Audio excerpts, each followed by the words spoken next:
join us, and the world will live as one. As one.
In their minds, getting so much resistance from their animals. Time will stop.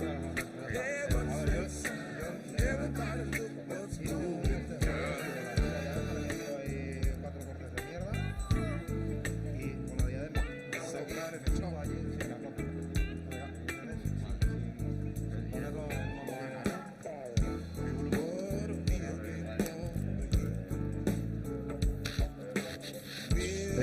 Ehi là.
Wake up every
Buenos días, ongi etorri, bienvenidos a este Boiling Point. Yo soy Enrique Alex, viajero, creador de contenido y voy a ser vuestro maestro de ceremonias de hoy. Para los que no me conozcáis, la puerta está por ahí a la derecha. No es broma. Bueno, yo empecé dándole la vuelta a mi vida, después os hablo un poco de eso, pero yo tenía un trabajo normal y un día decidí mandarlo todo a tomar por saco. Y me puse a viajar, estuve 3 años dando la vuelta al mundo, pues un poco queriendo centrar mi foco, encontrar mi pasión, y lo conseguí. Flash forward al presente, hoy el canal es, bueno, me abrí un canal de YouTube y hoy es el más grande de España de viajes, así que me salió bien gracias a poco dormir, igual que esta noche, a la paciencia de mi chico que está por aquí y a mucho esfuerzo. Y un poco de esta chispa y de esta pasión va nuestro boiling point, el punto de ebullición, donde se empiezan a cocinar las ideas y las pasiones de todos vosotros, los que estáis aquí, los que nos siguen online. Hoy vamos a tener un panel de ponentes magnífico, donde vamos a hablar de la situación del mercado laboral, la gestión del talento y profesiones emergentes. Y, por supuesto, vamos a dar voz a jóvenes emprendedores para conocer sus experiencias y su visión sobre el mercado laboral. Esta es una jornada organizada por Talent Network y el Basque Culinary Center, con el apoyo del Gobierno vasco y de Hasi. Sin ellos no estaríamos aquí, así que os pido un aplauso para empezar a calentar un poco el ambiente. Bueno, a mí me encanta hablar, así que después me cedo la palabra a mí mismo. De momento vamos a empezar con Asier Alea, director de Desarrollo Global de Basque Culinary Center. Adelante.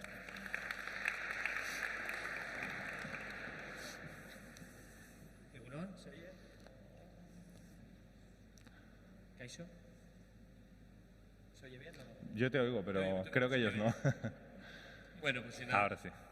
Bueno, Lehenik eta behin, como se suele decir, muchas gracias por estar aquí. Saludos a todos los que estáis conectados, que creo que son bastantes desde vuestras casas, y sobre todo saludos a los que habéis tenido el valor de llegar hasta aquí en un día típico del norte, ¿no? Como estamos hablando sobre todo de experiencias personales, incluso de pequeñas confesiones, y bueno, yo debo confesar que talento, a lo mejor talento joven ya no soy, talento no lo sé tampoco, pero sí que con 18 años me fui con una beca a Boston, y el principal motivo era que quería estar con talento, quería descubrir lugares donde nacían luego aquellas soluciones que a mí me interesaban. Soy economista, por cierto. Y bueno, pues con 18 años conseguí una beca, me fui a Boston, y después de hacer la carrera, a todos los lugares a los que iba, y estoy hablando de muchos lugares, son muchos años ya, Madrid, Milán, Londres, Nueva York, era siempre lo que al final el componente principal, el ingrediente, ya que estamos hablando de gastronomía, era estar rodeado de talento. Ya fueran profesores, ya fuera gente con la que trabajaba, yo quería estar siempre rodeado de talento, porque al final el resto de las cosas ocurren. Una de las razones por las que estoy en el Basque Culinary Center es precisamente eso, porque creo que es uno de los mayores congregadores de talento joven en el ámbito gastronómico. Y cuando hablamos de gastronomía siempre 360. ¿Qué es? La gastronomía son muchas cosas. La gastronomía es un poquito esa ventana que vais a tener hoy, una pequeña visión, una pequeña muestra. La gastronomía es diseño, la gastronomía es texturas, la gastronomía es hostelería, la gastronomía es innovación, la gastronomía son muchas cosas. Y en cualquier caso, en el centro de todas estas cosas está siempre el talento. Entonces, lo que estáis viendo hoy es una pequeña ventana a un mundo que queremos ir agrandando y que se va a repetir, por cierto, y esto no es una amenaza, todos los años. En todos los años, y a marcarlo un poco en vuestra agenda mental, en vuestro Outlook, vais a tener un boiling point en el cual el talento podrá tener esa ventana a qué es la gastronomía, qué es lo que yo puedo hacer, qué me puede inspirar, con quién quiero estar. Eso mismo que hice yo ya hace unos cuantos años, pues es lo que quiero seguir haciendo y lo que vamos a hacer todos juntos. Va a ser algo, además, un esfuerzo colaborativo. Talent Network, nuestros partners en este pequeño experimento, porque hoy es la primera vez que lo hacemos, es el primer generador de eventos de talento del mundo, y este es su entrada en el espacio de la gastronomía, junto al Basque Culinary Center y apoyados, como decíamos antes, por el Gobierno vasco y por ASI. Entonces, sin más, daros la bienvenida a este primer paso de muchos pasos que vamos a dar a futuro en una ventana que se va a ir repitiendo, que es Boiling Point. Y bueno, bienvenidos al maravilloso mundo de la gastronomía y del talento. Mil esker. Gracias. Muchas gracias, Asier. Bueno, empezamos pues la primera ponencia de nuestro Boiling Point. A veces la pasión tarda en definirse en una profesión, y más cuando hablamos de las nuevas profesiones que tienen que ver con Internet. Que me lo digan a mí, que he trabajado en más profesiones que Leticia Sabater. Nuestra siguiente ponente es Ale Agulló. Ella empezó su andadura en TikTok hace algo más de un año, más o menos un año. Hoy tiene ni más ni menos 3,3 millones de seguidores en TikTok, se dice rápido, y va a venir a hablarnos de su experiencia y de cómo es encontrar una profesión nueva. Cuando quieras, Ale. Gracias. Bueno, pues hola a todos, mi nombre es Alejandra Agulló. Voy a intentar no aburriros, así que voy a empezar a contaros un poquito cómo empecé en todo esto. Bueno, pues soy estudiante de Marketing y Publicidad ahí en Madrid, y también estoy creando contenido en redes sociales, especialmente en TikTok. Y esto empezó, pues, yo terminé mis estudios de bachillerato y estaba un poco perdida, ¿no? Sales del colegio y todo el mundo te dice, ponte a estudiar, ya tienes que hacer una carrera, tienes que hacer selectividad, solo que yo veía como que eso no era para mí, como que no había encontrado mi sitio. Entonces yo acabé bachillerato y dije, bueno, pues como no encuentro nada, voy a ponerme a trabajar de lo que sea para ganar algo de dinero. ¿Qué pasó? Que encontré un trabajo que era el circo, que vi que me gustaban un montón, rollo los eventos y esas cosas, y dije, bueno, pues nada, vamos a meternos en el circo a trabajar. Y llevaba ya 6 años con ellos sin avanzar, y yo decía, pero Alejandra, haz algo, llevas 6 años metida en un circo sin hacer absolutamente nada, vamos a a intentar movernos un poco. ¿Qué pasó? Que apareció el COVID, todo el tema de la pandemia y tal, y nos quedamos sin circo. Entonces dije, pues nada, vamos a ver qué hacemos ya que no hay circo. ¿Qué pasó? Que como estábamos todos encerrados en casa, no hacíamos otra cosa que estar con el móvil. ¿Qué pasó? Que apareció TikTok. Sí que es verdad que TikTok ya llevaba tiempo existiendo, pero con el tema de la pandemia y tal, creció de una forma, o sea, increíble. Y me dije a mí misma, pues nada, vamos a descargar una aplicación a ver de qué se trata, a ver cómo funciona, porque veía a todo el mundo que solo subía vídeos en Instagram, y dije, pues venga, vamos a hacer una más y vamos a descargarnos la aplicación a ver qué tal.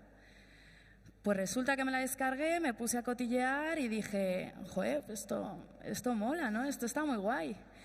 ¿Qué pasó? Que un día me dio por ver los filtros que tenía esa aplicación y dije, este filtro me gusta bastante, que es un filtro que te hace como la cara cuadrada, ¿no? Y dije, joder, todo el mundo sale en redes sociales guapo, sale como súper guay y tal, pues yo voy a hacer todo lo contrario, me voy a restar belleza, a ver qué tal. Y un día pillé a mi madre echándome la bronca y justo estaba yo con el móvil y dije, voy a ponerme el filtro, a grabarme un vídeo sin que mi madre se dé cuenta, a ver qué tal. Y dije, voy a subirlo. Subí ese vídeo a la plataforma y vi que tuvo muchísimo éxito. Y dije, bueno, pues vamos a seguir haciendo esto. Mi madre seguía echándome la bronca y yo seguía grabando sin que ella se diese cuenta y yo seguía subiendo los vídeos. Pues esto tuvo una repercusión increíble en TikTok que dije, pues nada, vamos a seguir con ello. Y un día hablé con ella y le dije, mira mamá, que sepas que te he estado grabando mientras me has echado la bronca y a la gente le ha gustado tanto que, ¿por qué no seguimos haciendo esto? Ella estaba flipando, en plan, ¿qué me estás contando, Alejandra? ¿Cómo que me has grabado y me has subido a las redes sociales? Yo le decía, sí, pero no pasa nada, vamos a seguir con esto. ¿Qué pasó? Que mi casa es una casa de locas y siempre lo diré, en plan, estamos todos zumbados ahí. Y empecé a crear contenido con ella en casa, es decir, todo lo que nos pasaba en casa nosotros lo recreábamos. Es decir, una situación en donde, por ejemplo, tú estás discutiendo con tu hermana y viene tu madre para solucionarlo en plan rollo, ¿qué ha pasado? Estaros tranquilas, tal. Yo todo lo subía a redes sociales. ¿Qué pasó? Que esto fue creciendo de una manera increíble, hasta tal punto que ya las marcas y las empresas de representación se estaban interesando en mí. Y yo decía, ¿qué es esto? Esto es como súper raro para mí, no sabía de qué iba.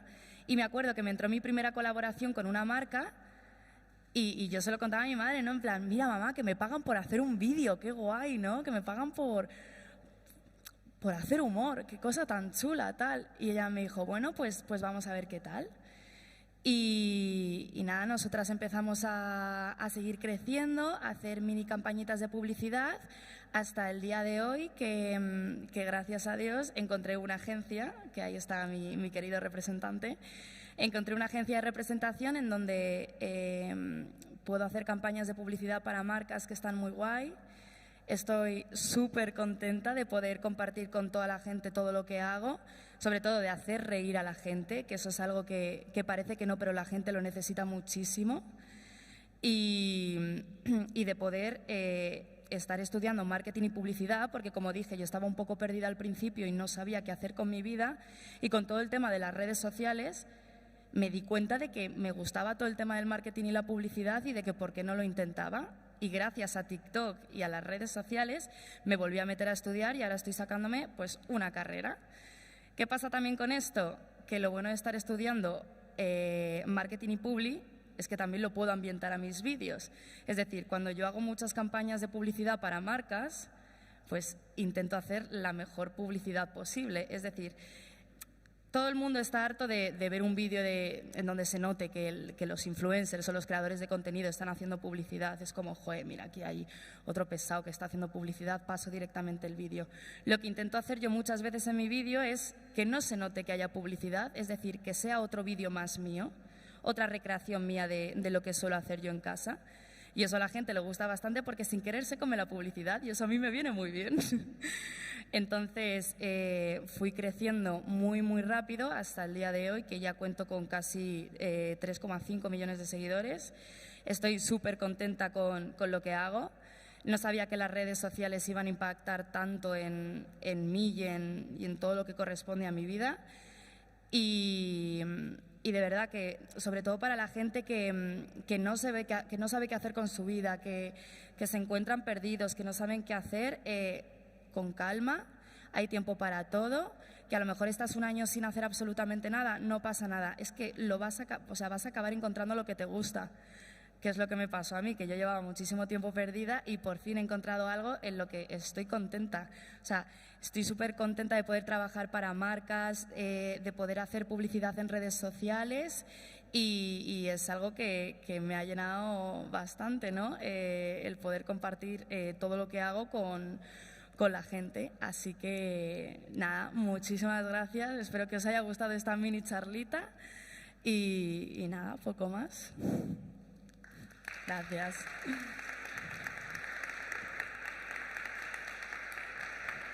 Espera, no sé si alguien quiere hacer alguna pregunta. ¿Cómo se llama el filtro? ¿Cómo se llama el filtro? Mi filtro es un filtro que se puede encontrar en TikTok que se llama Cara Cuadrada. No me preguntéis por qué empecé con ese filtro.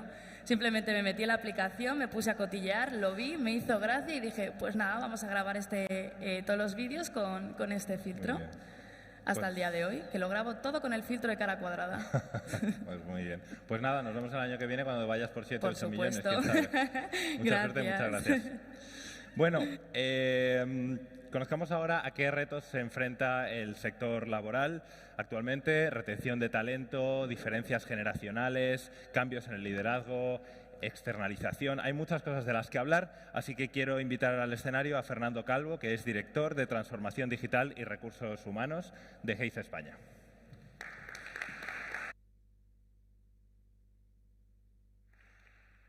Buenos días. ¿Se oye?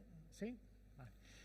Oye, antes de nada, agradecer la invitación al Basque Culinary Center. Para mí es un lujo estar ayer en Madrid y hoy estar aquí viendo el Bon Pastor, la Concha, el Puente María Cristina es un lujo, así que muchísimas gracias.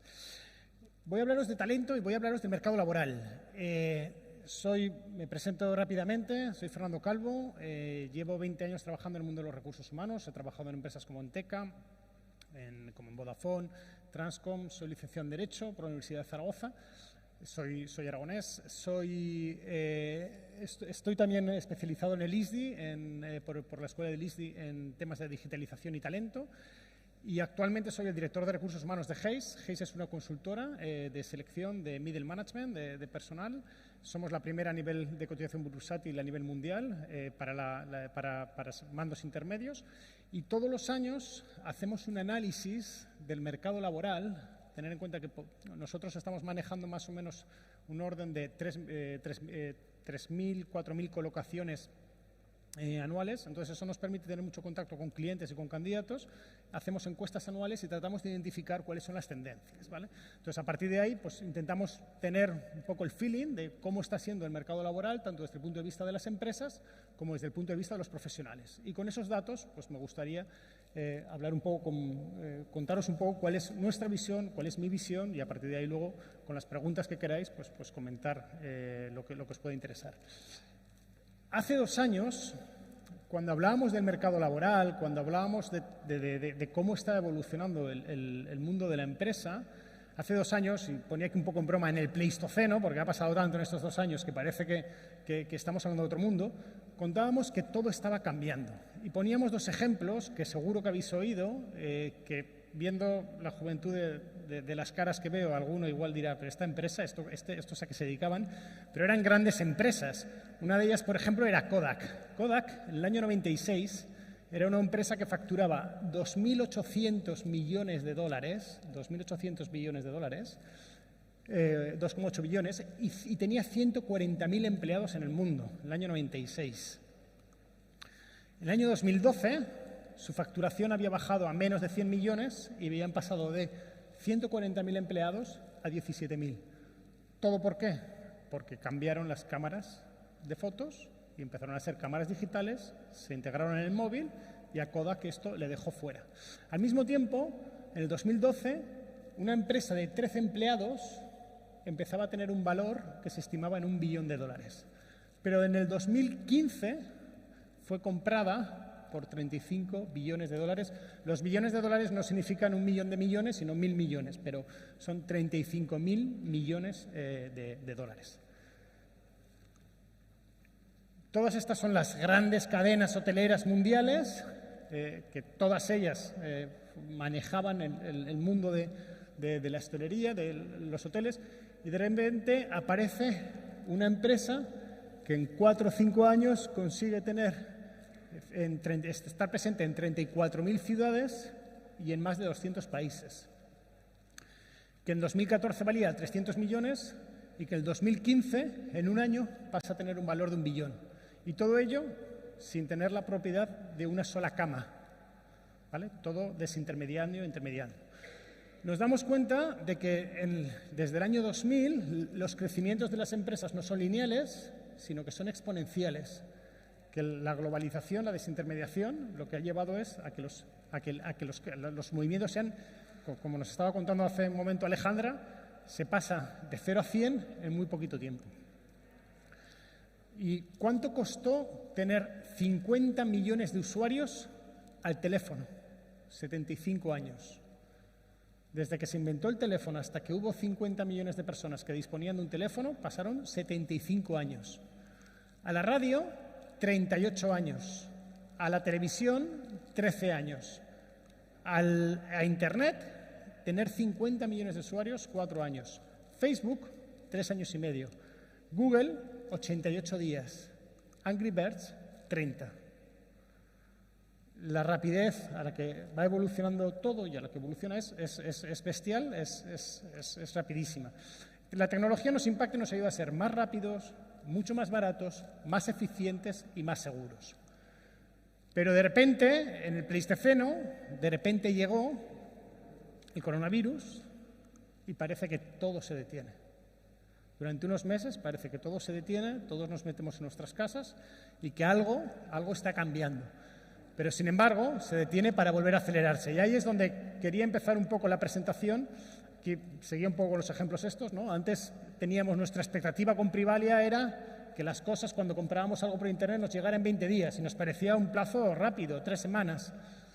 De repente aparece Amazon y son 2 días. Claro, 20 días ya es como 20 días esperando que me llegue, pero de repente aparece Amazon Prime y tarda 2 horas. Entonces, claro, ya hasta los 2 días empiezan a ser... la percepción del consumidor, la percepción del usuario es la que va cambiando. Entonces, decíamos, después del coronavirus, el mercado laboral, que teníamos grandes dudas durante todo el 2020 de qué iba a pasar, estamos viendo que se empieza a recuperar. En el 2020, el 26%, cuando encuestábamos a las empresas y les preguntábamos cómo es la situación de tu empresa, de la facturación, decían, el 26% de las empresas decían que había crecido, pero el 63% evidentemente decían que había bajado. Los sectores que habían crecido eran biotecnología, marketing, legal y seguros. Los sectores que estaban muy afectados eran sobre todo hostelerías y viajes, automoción, retail y construcción. En el 21 la situación ha cambiado radicalmente. El 33% les preguntamos, ¿cuándo crees que recuperarás tus cifras de facturación del año 2019? El 33% nos dicen que ya en el 2020 superaron las cifras del 2019. El 23%, o sea, juntos ya más de la mitad, nos dicen que en el 2021 ya superan las cifras de facturación del 2019. Pero el 25%, y ya estamos por encima del 75%, nos dicen que en este año que viene, 2022, esperan superar las cifras de facturación del 2019. Y el otro 17% restante, quitando el 3% marginal, nos dicen que a partir del 2023 superarán cifras de facturación de 2019. Con lo cual, la percepción es que de una forma muy rápida, muy ágil, hemos sido capaces de pasar de pantalla y hemos empezado a generar otra vez de nuevo riqueza, y estamos en una fase de oportunidad. Y la oportunidad es tanto para las empresas como para los profesionales, como las personas que se incorporan y que están dentro del mercado de trabajo. Siempre que hay dinamismo, siempre que hay riqueza, es una oportunidad para todos. La pandemia, el coronavirus, nos ayuda a acelerar una nueva forma de trabajar, que es el teletrabajo.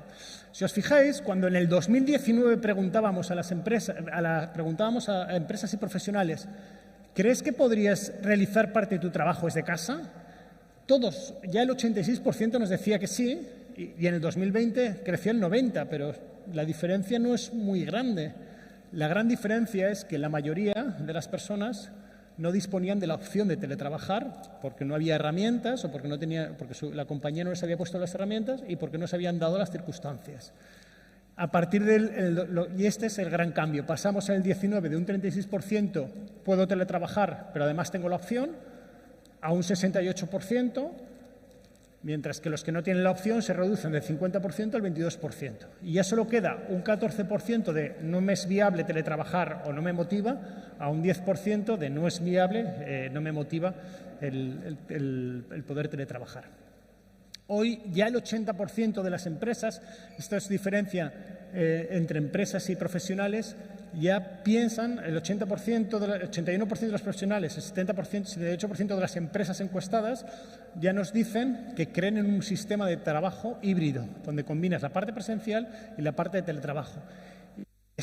La diferencia es en aquellos que creen que tiene que ser totalmente presencial, que en empresas es un 20% y en profesionales un 5%, frente a aquellos que creen que tiene que ser totalmente teletrabajo, que en profesionales que en empresas es marginal, es un 2%, y en profesionales es un 14%. Vemos que el teletrabajo, estos son datos de la encuesta del año pasado, del 2020, es diferente en las zonas donde puede ser más industriales y más ligadas a lo que es turismo. Probablemente, evidentemente, el teletrabajo es menor que las zonas más ligadas a servicios, como puede ser Cataluña y Madrid. Pero el teletrabajo tiene sus consecuencias también, ¿no? Y más cuando ha venido de una forma poco estructurada, más por necesidad que por convencimiento. El 54% de las personas consideran que desde que hay teletrabajo, ellos trabajan más. Solo el 5% considera que trabaja menos horas y un 42% que más o menos las mismas horas. Y los que consideran que trabajan más horas están fundamentalmente en educación, salud, banca y en alimentación. Lo que ha crecido muchísimo en el 2021, y esto ahora veréis que se está hablando en todos los sitios de esto, es el efecto burnout, el efecto de estar quemado, ¿no? Lo que nos puede estar generando el 70% de los profesionales durante el año pasado pudieron tener la sensación de estar quemados. El 43% de las empresas pudieron tener la sensación o tienen la sensación de que sus profesionales pueden haber sentido esa percepción de estar quemados. Entonces, los empleados, y esto es un efecto que está estos días en los medios, de 4 millones de empleados en los Estados Unidos, el efecto de resignation, han dejado su puesto de trabajo para emprender un nuevo tipo de vida porque consideran que el tipo de vida anterior no les está llenando. Entonces, cambiar la forma de trabajar nos permite ser más productivos, pero también tiene efectos negativos que tenemos que valorar y que tenemos que vigilar y los que tenemos que estar atentos. Entonces, motivación al cambio, los nuevos proyectos profesionales. Entonces, ¿cambiaste de trabajo en el 2020? El 2020 fue un año de poco cambio. El 73% de las personas no cambió, solo el 27% de las personas se planteó cambiar. Fundamentalmente el motivo del 2020 fue que el momento económico era complicado, mientras que en el 2019 las personas pensaban que no era un momento difícil para hacer un cambio de trabajo. En el 20 esto creció bastante y el motivo era descontento por la empresa, un tema salarial, estar desempleado evidentemente y un cambio de proyecto. Pero este año, y el efecto burnout tiene bastante que ver en esto, el 68% de los profesionales nos dicen estar buscando o tener un motivo o estar buscando un cambio de trabajo o plantearse un nuevo cambio de trabajo. ¿Y por qué motivo quieren cambiar de trabajo? Uno, el salario. 2, oportunidades de futuro. 3, el rol. Muchas veces, la mayoría de las veces, no se busca cambiar de sector ni siquiera de puesto. Lo que se busca es cambiar la empresa. En un 36%, un tercio más o menos, busca cambiar el contenido. Y hay un 16% que lo que busca es cambiar radicalmente y hacer un cambio de carrera. Y nosotros, esto es desde el 2000, desde que nosotros empezamos en España, hasta este mes pasado, Esto es el número de posiciones que nosotros tenemos abiertas y como podéis ver, aquí es la pandemia. Este mes es abril de 2020, ¿vale? Inmediatamente nosotros pues, caemos, todo el mundo paraliza sus búsquedas, pero veis que la recuperación ha sido muy rápida y ahora mismo volvemos a estar en máximos históricos. Nunca habíamos tenido a nivel de España tantas posiciones abiertas, tantas búsquedas al mismo tiempo, con lo cual el mercado laboral se está recuperando. Lo que sí que ha cambiado un poco son aquellos sectores donde consideramos o donde se considera que hay una mayor búsqueda, que hay un mayor futuro. Y aquí, además, hay dos visiones diferentes. Las empresas, donde consideran que más oportunidades va a haber en los próximos años, es IT, telecomunicaciones e ingeniería. Mientras que los profesionales consideran que es IT, el sector farma y el sector salud. Esto muy afectado por todo el tema, seguramente, inconscientemente, por todo el tema de la pandemia. Pero no es lo que ven la parte de las empresas. Entonces, como conclusión, se ha reactivado el mercado por empresas y profesionales. Hay un mayor futuro siempre en aquellas ramas que son técnicas. ¿Cómo han ido evolucionando los salarios? Cuando nosotros preguntábamos en el 2020, ¿tienes la intención de subir el salario de tu plantilla en el 2021? El 55% nos decían que no. Cuando en el 2021 preguntamos, ¿tienes la intención de subir el salario de tu plantilla en el 2022? El 48% nos dicen que no. Con lo cual hay un 7% más de personas que consideran, hay un 52% que consideran que al año que viene va a haber una mayor exigencia. Cuando le preguntamos a los profesionales, ¿consideras que tu salario es acorde con el trabajo que realizas? El año pasado el 56% consideraban que no, que era más el trabajo que realizaban que el salario que recibían. Pero este año ha subido hasta el 62%, lo cual nos puede indicar que va a ser un año de movimiento, que va a ser un año donde las personas van a estar buscando, por ese motivo que decíamos antes del salario, el cambio profesional. Y es fácil encontrar estos perfiles cualificados. El 83% de las empresas, y aquí, si os fijáis, es en Euskadi donde el número es más alto, consideran que les cuesta encontrar este tipo de perfiles, que les cuesta encontrar perfiles cualificados. ¿Y por qué motivos? El 44% nos dicen porque no encuentran las habilidades que requieren, no encuentran las habilidades adecuadas. Y hay un 29% que hablan de que los salarios son muy altos, son muy elevados, etc. Esto ha subido el 83% desde un 71% del año pasado. Es una subida bastante alta. O sea, pese a toda la situación, hay una percepción de falta de perfiles cualificados. Y cuando preguntamos a los profesionales, y esto también lo vemos casi siempre, lo vemos todos los años cuando hacemos encuestas, vemos cierta ventana y Johari, vemos que los profesionales tienen una percepción diferente a la que tienen las empresas. Cuando tú le preguntas a los profesionales, ¿dirías que tu empresa dispone del talento necesario para conseguir sus objetivos actuales? O sea, ¿las personas que están dentro de la empresa tienen el talento necesario? El 98% de los profesionales te dicen que sí. Sin embargo, las empresas, solo el 74% te dice que sí. Quiere decir esto, que hay un 24%, una de cada 4 empresas consideran que necesitan incorporar talento diferente, cuando la percepción de los profesionales es que no, que el talento que tienen es el necesario. Esto va a hacer que, evidentemente, haya profesionales que se encuentren en un entorno que no es el que esperan.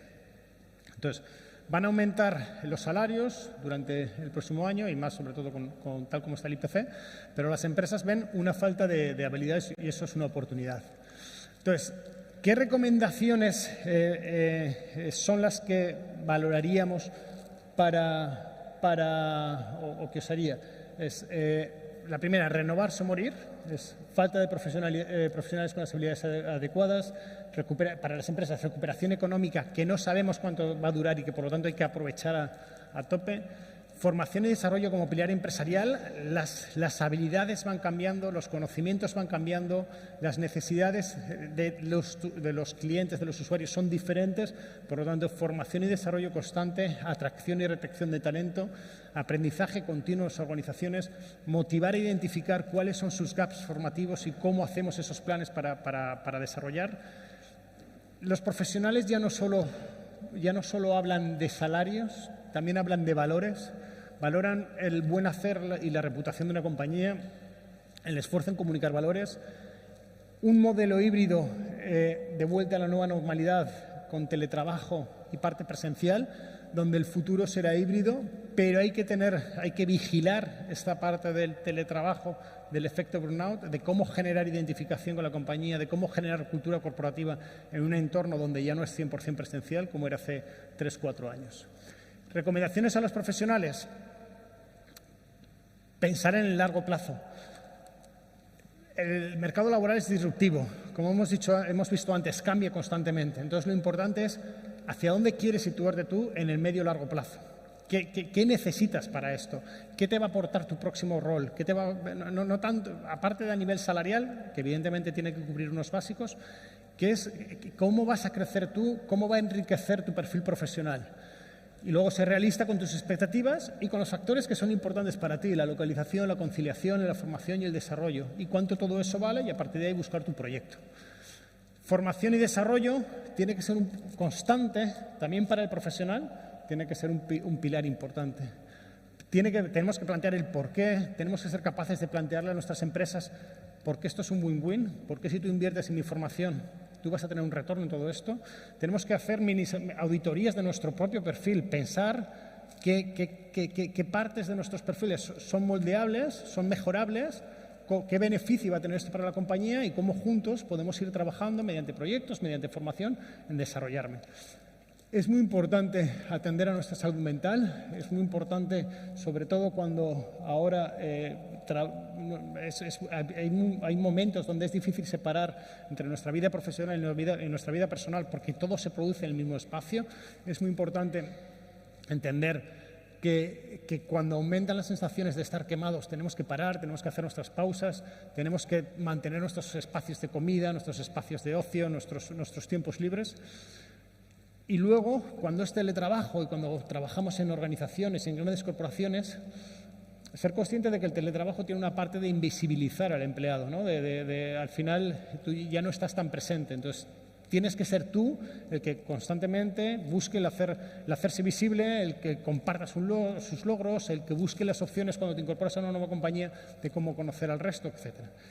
Y ahora, para terminar, sobre todo, la gran diferencia de todo es la pasión que le pongamos a las cosas, ¿no? Y ahí quería terminar con un vídeo.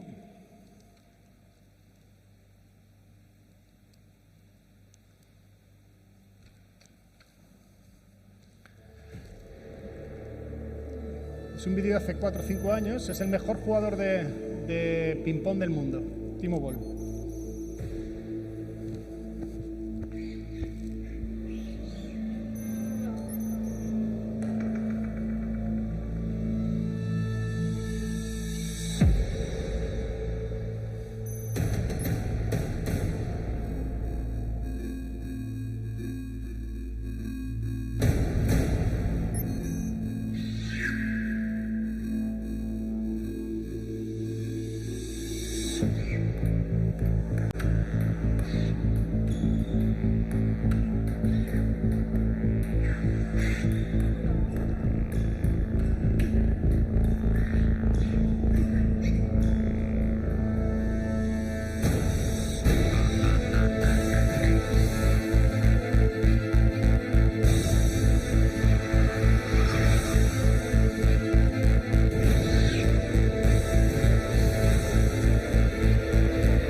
¿Qué tal? No sé si alguno lo había visto ya. Asusta un poco, ¿eh?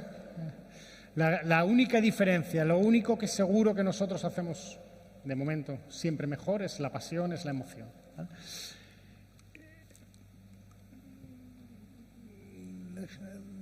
Creo... Vale. ¿Preguntas? ¿Comentarios? ¿Algo que os haya sugerido?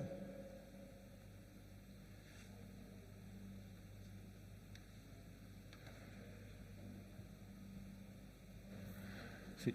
¿No? Si quieres te cuento yo, Fernando, que las personas que ya trabajábamos en casa antes de que empezase la pandemia y de que todos trabajásemos en casa, esta sensación del burnout y de la necesidad de empezar a poner un poco en valor nuestra salud mental y aprender a diferenciar espacios, es algo que yo creo que antes era como muy marginal y parecía que quienes trabajaban en casa eran grandes privilegiados, y ahora, de una forma, no sé si muy democrática o todo lo contrario, todos nos hemos enfrentado a la misma situación, ¿no? Y creo que esto puede generar también mucha empatía en el sentido de que todos tenemos esto en común, y creo que esto es lo que ha hecho que muchas empresas se planteen cambiar sus modelos tradicionales que les han funcionado hasta ahora y que vayamos hacia un modelo en el que se pone más en valor el tiempo personal de esas personas, la vida, incluso el salario, y cómo compaginar eso con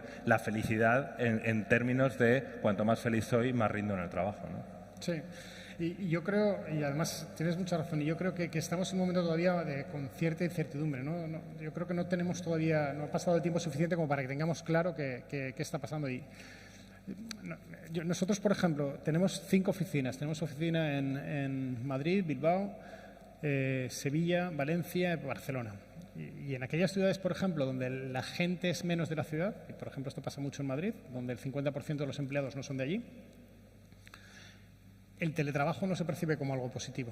O sea, se percibe positivo como algo residual. Yo me voy a mi casa a Bilbao y el puente, pues el día 7, en vez de volver a Madrid a trabajar, trabajo desde y no me cuenta como día de fiesta, sino que puedo teletrabajar. Pero el día a día teletrabajar, pues claro, la gente está compartiendo un piso. No le hace ninguna gracia el tener que estar todo el día allí con otro que tú elegiste para, bueno, tenemos cada uno nuestro cuarto, nos llevamos bien y coincidimos unas horas, pero ahora de repente estar aquí todo el día todos juntos, pues entonces no siempre es tan positivo. Eso por un lado. Y luego, claro, la ruptura esta de la vida personal, de la vida profesional, se hace difícil, y estamos descubriendo, las empresas también, porque todavía el tema del COVID está ahí y muchas veces cuesta saber cuando alguien te está diciendo yo no puedo porque tengo un miedo real al COVID, o yo no puedo porque mira, ahora no me interesa y sé que esta es el comodín que te saco y tú no me vas a poder decir nada porque saco tema COVID. Pero todavía las empresas están viendo es cómo hacen ese balance, porque lo que lo que también estamos percibiendo, por lo menos nosotros, es que el sentimiento de pertenencia no es el mismo cuando tú vas a trabajar a un centro físico que cuando tú teletrabajas desde tu casa, porque las relaciones sociales cambian. Porque por mucho que haya mucha llamada, mucha videollamada, mucha interacción, las conversaciones de pasillo, el café, el compartir, en el teletrabajo ocurre menos. Entonces es mucho más transaccional. Yo hago este trabajo y yo percibo esto. Entonces, pero no hay esa parte de yo pertenezco a un grupo, yo siento parte de un grupo. Y eso estamos descubriendo poco a poco, las empresas, prueba y error, cómo hacerlo. Es cierto que ahora se está dando un proceso que antes no se daba para empresas como nosotros. Nosotros antes nos decían, estamos buscando, por ejemplo, un programador en Python, que es algo complicado de encontrar, y lo estamos buscando en Madrid. Pues tú ibas al consultor de Madrid o el consultor de Bilbao y empezaba a buscar, conocía las fuentes más o menos donde los podía encontrar, las empresas que trabajan con Python, dónde podía encontrar esos candidatos. Hoy te dicen, además, puede ser full remote, por lo tanto, puede trabajar hasta donde quiera. Esto, para empezar, al consultor lo mata un poco, porque vale, yo sé cómo encontrarlo en la zona donde habitualmente trabajo. A nosotros nos viene muy bien porque es bueno, pues el consultor de Valencia, que el mercado de Valencia es más barato que el mercado de Madrid, que busque en Valencia y enseguida encontramos candidatos. Pero relativamente pronto alguien va a decir, bueno, ¿y por qué Valencia y no Bogotá? donde al final Python es más o menos lo mismo, el precio es el mismo, ¿vale? Habrá una diferencia horaria que... Entonces, todo esto, hay cosas que nos está... Y tú cómo generas sentimiento de identificación con una persona que está en Bogotá, pues nos va a costar, estamos aprendiendo. Yo creo que es algo que a lo que nos estamos enfrentando ahora. Ok, pues muchísimas gracias y para cualquier cosa a vuestra disposición.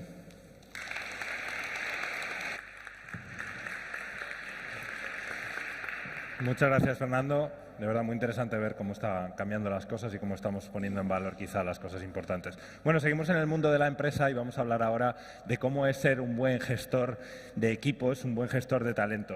Yo he gestionado bastantes equipos a lo largo de mi vida profesional y creo que es probablemente la parte más importante para que las relaciones humanas y laborales funcionen, el que sepamos empatizar con los demás, sepamos gestionar el talento que tenemos a nuestro cargo. Para hablar de esto, quiero invitar a... Bueno, por supuesto, es una enorme responsabilidad también. Quiero invitar al creador de Tribu, que es un ecosistema de talento joven, se llama Pablo González, es el fundador y el CEO, y así que nada, os dejo con él. Muchas gracias. Bueno, muy buenos días a todos. Sé que estamos aquí de sábado por la mañana y que con este tiempo que hace, la verdad que es de agradecer que estéis todos aquí y sobre todo, como decían mis compañeros previos, intentar que esto sea lo más útil y sobre todo lo más dinámico posible. Empiezo con esta imagen porque la verdad que, aunque es una cosa de la que se habla mucho a día de hoy, yo solo quiero poner una única slide sobre el COVID y dejar de hablar de él porque creo que ya bastante se habla ahí fuera y es un poco ya coñazo para todos nosotros. Pero sí que es importante, yo creo, porque como se ha comentado previamente, esto del COVID, que desde luego que ha sido un antes y un después para todos y cada uno de los que estamos aquí y para muchísimos millones de personas en todo el mundo, ha sido una realidad que creo, estoy convencido, nos ha hecho a todos repensar muchas de las cosas que éramos, que hacíamos y sobre todo que teníamos hasta ahora en todas y cada una de nuestras vidas. Ha sido una experiencia tremendamente dura, muy dura, de la que creo que todavía no somos conscientes del impacto y sobre todo de las consecuencias que puede llegar a generar y sobre todo, repito, de lo mucho que tenemos que ser capaces de aprender para no volver a cometer muchos de los errores que antes como personas, como empresas, como sociedad cometíamos antes de empezar toda esta locura. Sí que hay un tema importante, es que nosotros, muchos de vosotros no, pues por la edad que tenemos, gente joven, así lo considero, es la primera gran crisis, la primera pandemia, y esto no solo los jóvenes, pero de luego la primera gran crisis económica que vivimos, por así decirlo, profesionalmente activos. Pero es importante, sobre todo porque creo que en la vida el drama está bien para un rato, pero hay que dejarlo atrás porque si no es bastante agotador. Y creo que es importante que entendamos todos y sobre todo que veamos, porque esto es así, más que un tema de entender, es un tema de ver y de visualizar, que realmente esta crisis económica que parece que va a durar relativamente poco, por lo que, y los datos que veíamos antes, ¿no? Eso que se va a recuperar rápidamente tanto el empleo como toda la parte económica y social, sí que es importante, como podéis ver aquí, que tengamos en cuenta que no es la primera crisis económica que como sociedad, como país, como planeta, vivimos y que desde hace ya muchísimos años han sucedido muchas, por diferentes causas a lo largo de la historia. Repito, es la primera gran pandemia en más de 100 años que vivimos, y eso es cierto, y nadie estudia en la universidad ni en el colegio para afrontar una pandemia, esto nos enseña, pero sí que es cierto que no va a ser ni la primera ni la última gran crisis a la que nos vamos a tener que enfrentar como sociedad y sobre todo como nueva generación de jóvenes en un país como el nuestro y en una sociedad como la que vivimos. Esto lo digo porque una de las cosas que desgraciadamente muchas veces nos pasa a todos, sobre todo cuando es algo que no hemos vivido nunca, es que no solo nos acojonamos con lo que está pasando, sino que nos genera una tremenda incertidumbre por lo que pueda llegar a ocurrir. Y frente a todas esas personas, ¿no?, que ahí fuera siguen todavía pensando que esto es el fin del mundo, que por suerte no lo va a ser, es cierto y no podemos olvidar que esta ola que acabamos o que estamos todavía terminando de pasar, que es esta de la COVID, es la primera de muchas otras que van a llegar. Después de esta llegará todo lo que sabéis que estamos viendo, que esto es gran revolución de la transición energética y el cambio climático. Estamos viviendo, y lo podéis ver en todos los días en las noticias, una revolución tremenda a nivel social y política en muchos países y zonas del mundo. Va a producirse un cambio de modelo a nivel global en todo lo que es la forma que tiene la economía de funcionar, porque no es sostenible cómo funciona todo a día de hoy, y esto van a ser olas tras olas para las cuales o estamos preparados o en cualquiera de ellas nos vamos a quedar atrás. Y eso no puede pasar, y menos a nosotros como nueva generación de jóvenes que tenemos una responsabilidad enorme no solo con nuestra propia vida, sino con el mundo que de alguna manera estamos heredando. ¿Por qué os cuento esto? Porque hay un punto que es clave y es que yo creo que en la vida, yo siempre lo digo, ¿no? Hay dos tipos, hay mucha gente, ¿no?, en el mundo, pero hay dos tipos de personas, yo siempre lo divido así. Hay gente, por así decirlo, que ante estas olas que van a ir llegando, y que esta es una de ellas, pero que faltan muchísimas más, esto va a ser así toda la vida, se ahogan en problemas, y hay mucha gente que es así. Conoceréis gente que, todos tenemos gente alrededor que es así, ¿no?, que vive de forma preocupada como estilo de vida, lo cual es agotador para la gente que lo vive así y para la gente que rodeamos a gente así. Y en segundo lugar, gente, por así decirlo, que nada entre cualquier tipo de solución necesaria para afrontar lo que está ocurriendo. La ola es la misma, o sea, el cambio climático es igual para todos, hablo en una situación como la que vivimos aquí, la pandemia es igual para casi todos, la crisis económica puede ser también igual para todos, pero la forma que tenemos cada uno de nosotros de reaccionar ante esa situación es la que realmente marca la diferencia en este caso. Esto os lo cuento porque muchas de las cosas que se están produciendo ahora en los medios de comunicación, y mucha gente ahora empieza a hablar de este tema, ¿no?, del tema de la nueva normalidad, de la mejor normalidad, de si volvemos a lo de antes o no, etc., etc., hay que partir de una base muy importante, y es que esta pandemia ha sido un antes y un después, nos guste o no, de alguna manera entramos en una nueva etapa de la historia y sobre todo entramos en una nueva manera de entender y de afrontar no solo el presente en el que estamos, sino también el futuro al que nos tenemos ahora que afrontar. Y para eso, en este nuevo mundo al que vamos, desde un punto de vista del talento, que como decíamos antes es, yo creo que la principal, por no decir el único, motor que tenemos para ser capaces de afrontar y surfear de la mejor manera posible cualquier hora que venga, hay que entender que hay 5 características o 5 grandes tendencias, no de las que se hablan de tecnología o de disrupción tecnológica o digital o lo que sea, sino 5 tendencias muy sencillitas, pero que son las que de alguna manera van a marcar este nuevo entorno en el que como personas jóvenes profesionales tenemos que estar lo mejor preparados para poder hacerlo bien sí o sí.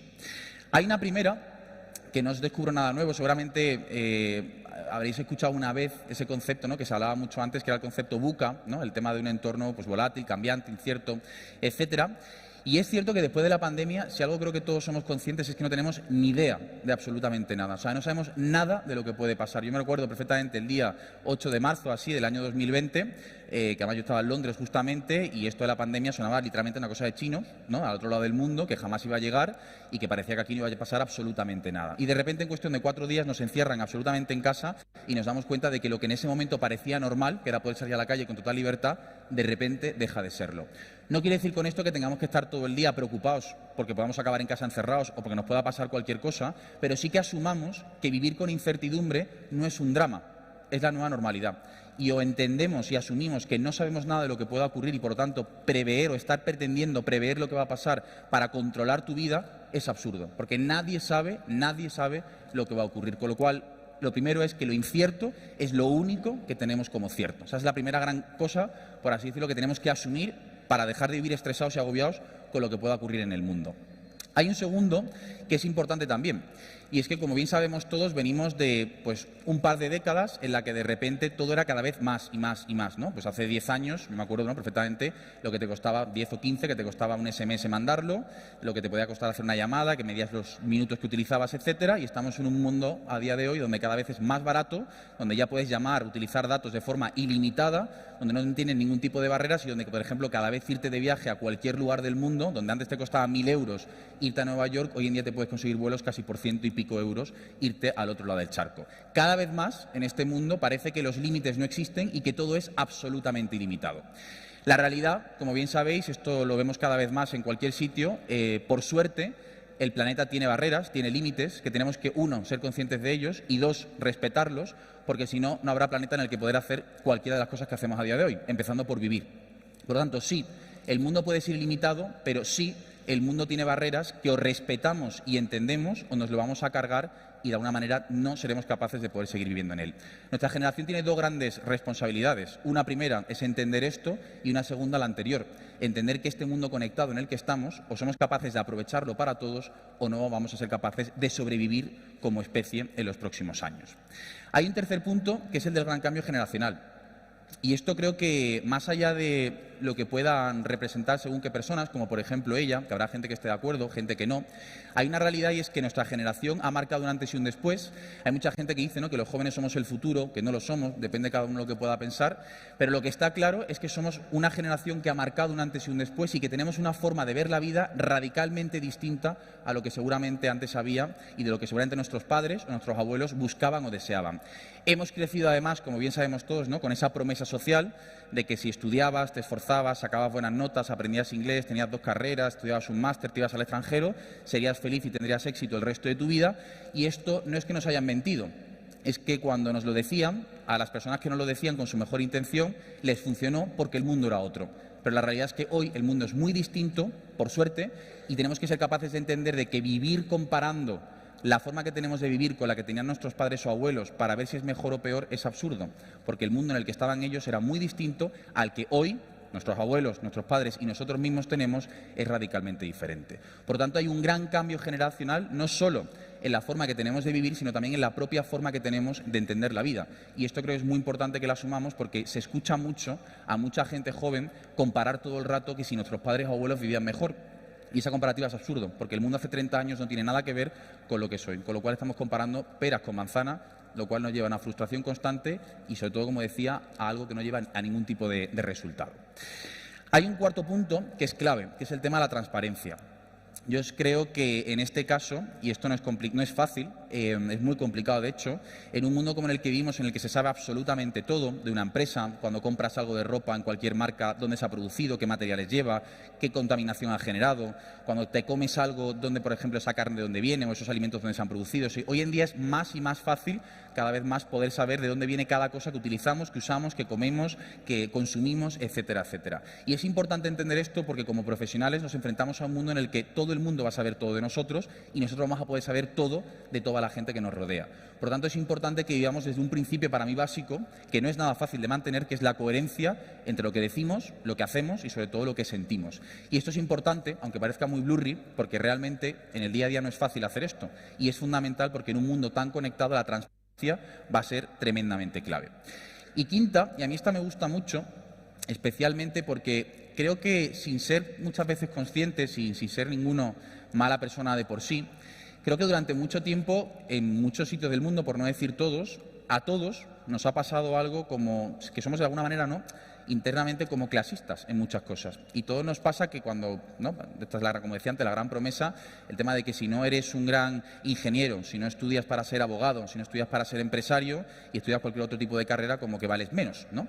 Y sobre todo en un país como el nuestro, nos hemos dado cuenta que gracias a, durante una situación como la pandemia, donde nadie, entre comillas, podía hacer nada, gracias a personas como los enfermeros y enfermeras, policías, gracias a gente que trabaja en un supermercado, que trabaja en un restaurante, haciendo cosas para luego poder mandarlo en un delivery, etc., etc., etc., profesiones que muchas veces menospreciamos y que pensamos que son de segundo nivel. Gracias a esas personas, que desgraciadamente durante mucho tiempo hemos considerado el segundo nivel, hemos sido capaces de salir adelante como país y como sociedad. Y esto lo digo porque en un mundo como el que nos enfrentamos no van a existir profesiones de primera o de segunda, como hasta ahora ha pasado en muchos casos, sino que va a haber gente que aporte y gente que no aporte. Pero va a dar exactamente igual a lo que te dediques. Va a dar exactamente igual si quieres ser peluquero, si quieres ser cocinero, si quieres ser empresario, si quieres ser abogado o si quieres dedicarte a viajar por el mundo compartiendo cualquier tipo de contenido. Lo importante es que realmente seas capaz de aportar, aportándote a ti mismo. Y esto es importante porque este tema de dejar a gente atrás y sobre todo de pensar que hay gente que vale más o vale menos por lo que haya estudiado o por lo que esté haciendo está ya completamente fuera de lugar. Y todo esto os lo cuento porque creo que después de una pandemia como la que hemos vivido, creo que lo peor que nos puede pasar como jóvenes, como profesionales, como estudiantes, como personas en general, es salir de la pandemia. Y hay que reconocer una cosa, tenemos una gran suerte que estamos hoy aquí vivos. O sea, hay mucha gente que no puede decir eso. Y no hablo de unos cuantos, hablo de miles de personas en todo el mundo que hoy en día no pueden decir que han sobrevivido a la pandemia. Ya estar aquí hoy en día vivos, para mí, sinceramente, creo que es un logro, sinceramente, y sobre todo, como digo, creo que lo peor que nos puede pasar es salir de la pandemia haciendo, pensando y sobre todo teniendo en cuenta lo mismo que sabíamos o hacíamos antes de que esta situación ocurriera. Ese es el mayor fracaso. Teniendo en cuenta que estamos vivos, lo peor que nos puede pasar es que hoy en día sigamos actuando o sabiendo o haciendo lo mismo que hacíamos antes de que esta situación comenzara. Ese es de verdad el mayor fracaso. Y esto os lo digo porque si ya era complicado el mundo antes, ahora que a nada que leas cualquier periódico, enciendas la televisión, escuches la radio, te metas en Spotify o entres en cualquier red social, Instagram o lo que sea, y empiezas a escuchar todo el rato, ¿no?, los datos que hay de desempleo juvenil, que somos el país de la Unión Europea, ¿no?, que más tasa de desempleo juvenil tiene, que las previsiones, por ejemplo, para poder dejar tu casa con tus padres e irte a vivir solo cada vez es más complicado, etc, etc, etc. De luego que las noticias no son nada alentadoras para que tú te levantes por la mañana entusiasmado de la vida y te pongas a hacer cosas, porque de luego que el contexto ayuda poco. Pero hay una realidad, y es que frente a todo ese negativismo que hay una cosa que es importante, yo creo que en la pandemia, es que lo normal es muy relativo. Es muy relativo. ¿Qué es ser normal? ¿Qué es normal? ¿Es normal poder salir a la calle? ¿Es normal poder dar un abrazo a tu abuela sin tener miedo a poder, literalmente, y perdonadme la expresión, cargártela por un maldito virus? ¿Es normal poder ir a cenar en mesas de 4 o con tanta gente como te dé la gana? ¿Es normal tener que entrar en un sitio y tener que enseñar un certificado para saber que estás o no bien? ¿Es normal poder viajar sin ningún tipo de limitación? Creo que si algo nos ha enseñado la pandemia es que lo normal es muy relativo. Y el problema es que en esta vida, a todos y cada uno de nosotros, aquí y en cualquier parte del mundo, parece que nos enseñan o nos dicen que lo mejor que podemos ser en la vida es ser normales, no llamar la atención, encajar en este mundo. Y el mundo es demasiado grande, con demasiadas cosas y con demasiada gente como para venir a ser normal. Creo que es muy aburrido venir a la vida a ser normal. Que esto no significa dar el cante todo el rato, que es distinto, pero sí aprender que, como he dicho antes, no hemos venido a encajar, sino a ser nosotros mismos. Y ese para mí de verdad es el mayor éxito, porque vida hay una. Y tirarte la vida entera fingiendo ser alguien por el mero hecho de encajar y no llamar la atención en ese sentido, creo que es el mayor error que podemos cometer. Porque de verdad que creo que no hay nada más sano y que te haga más feliz que irte todos los días a la cama sabiendo que has sido quien tú realmente quieres ser. Respetando a la gente que te rodea, por supuesto que sí, pero siendo quien de verdad, quien realmente te nace y quieres ser en la vida. Con lo cual, esto de la normalidad creo que son los grandes aprendizajes que hemos sacado de la pandemia. No hay nada normal. Lo normal depende de cómo tú lo quieras vivir y de cómo tú lo quieras ver en la gente que te rodea. Y aquí hay un punto que es importante, ahora que estamos aquí todos sentados, y es que yo creo que en un contexto como este tenemos también dos opciones. Yo creo que hay gente que viene a la vida a sentarse y ver cómo la vida de otros ocurre y son meros espectadores, y hay gente que llega a la vida y creo que es lo que hay que hacer y somos nuestros protagonistas principales de nuestra propia película. O sea, por supuesto que tú puedes compartir película con mucha gente de la que te rodea en el día a día, pero la única opción es ser protagonista principal de tu propia vida, si no, ¿a qué hemos venido?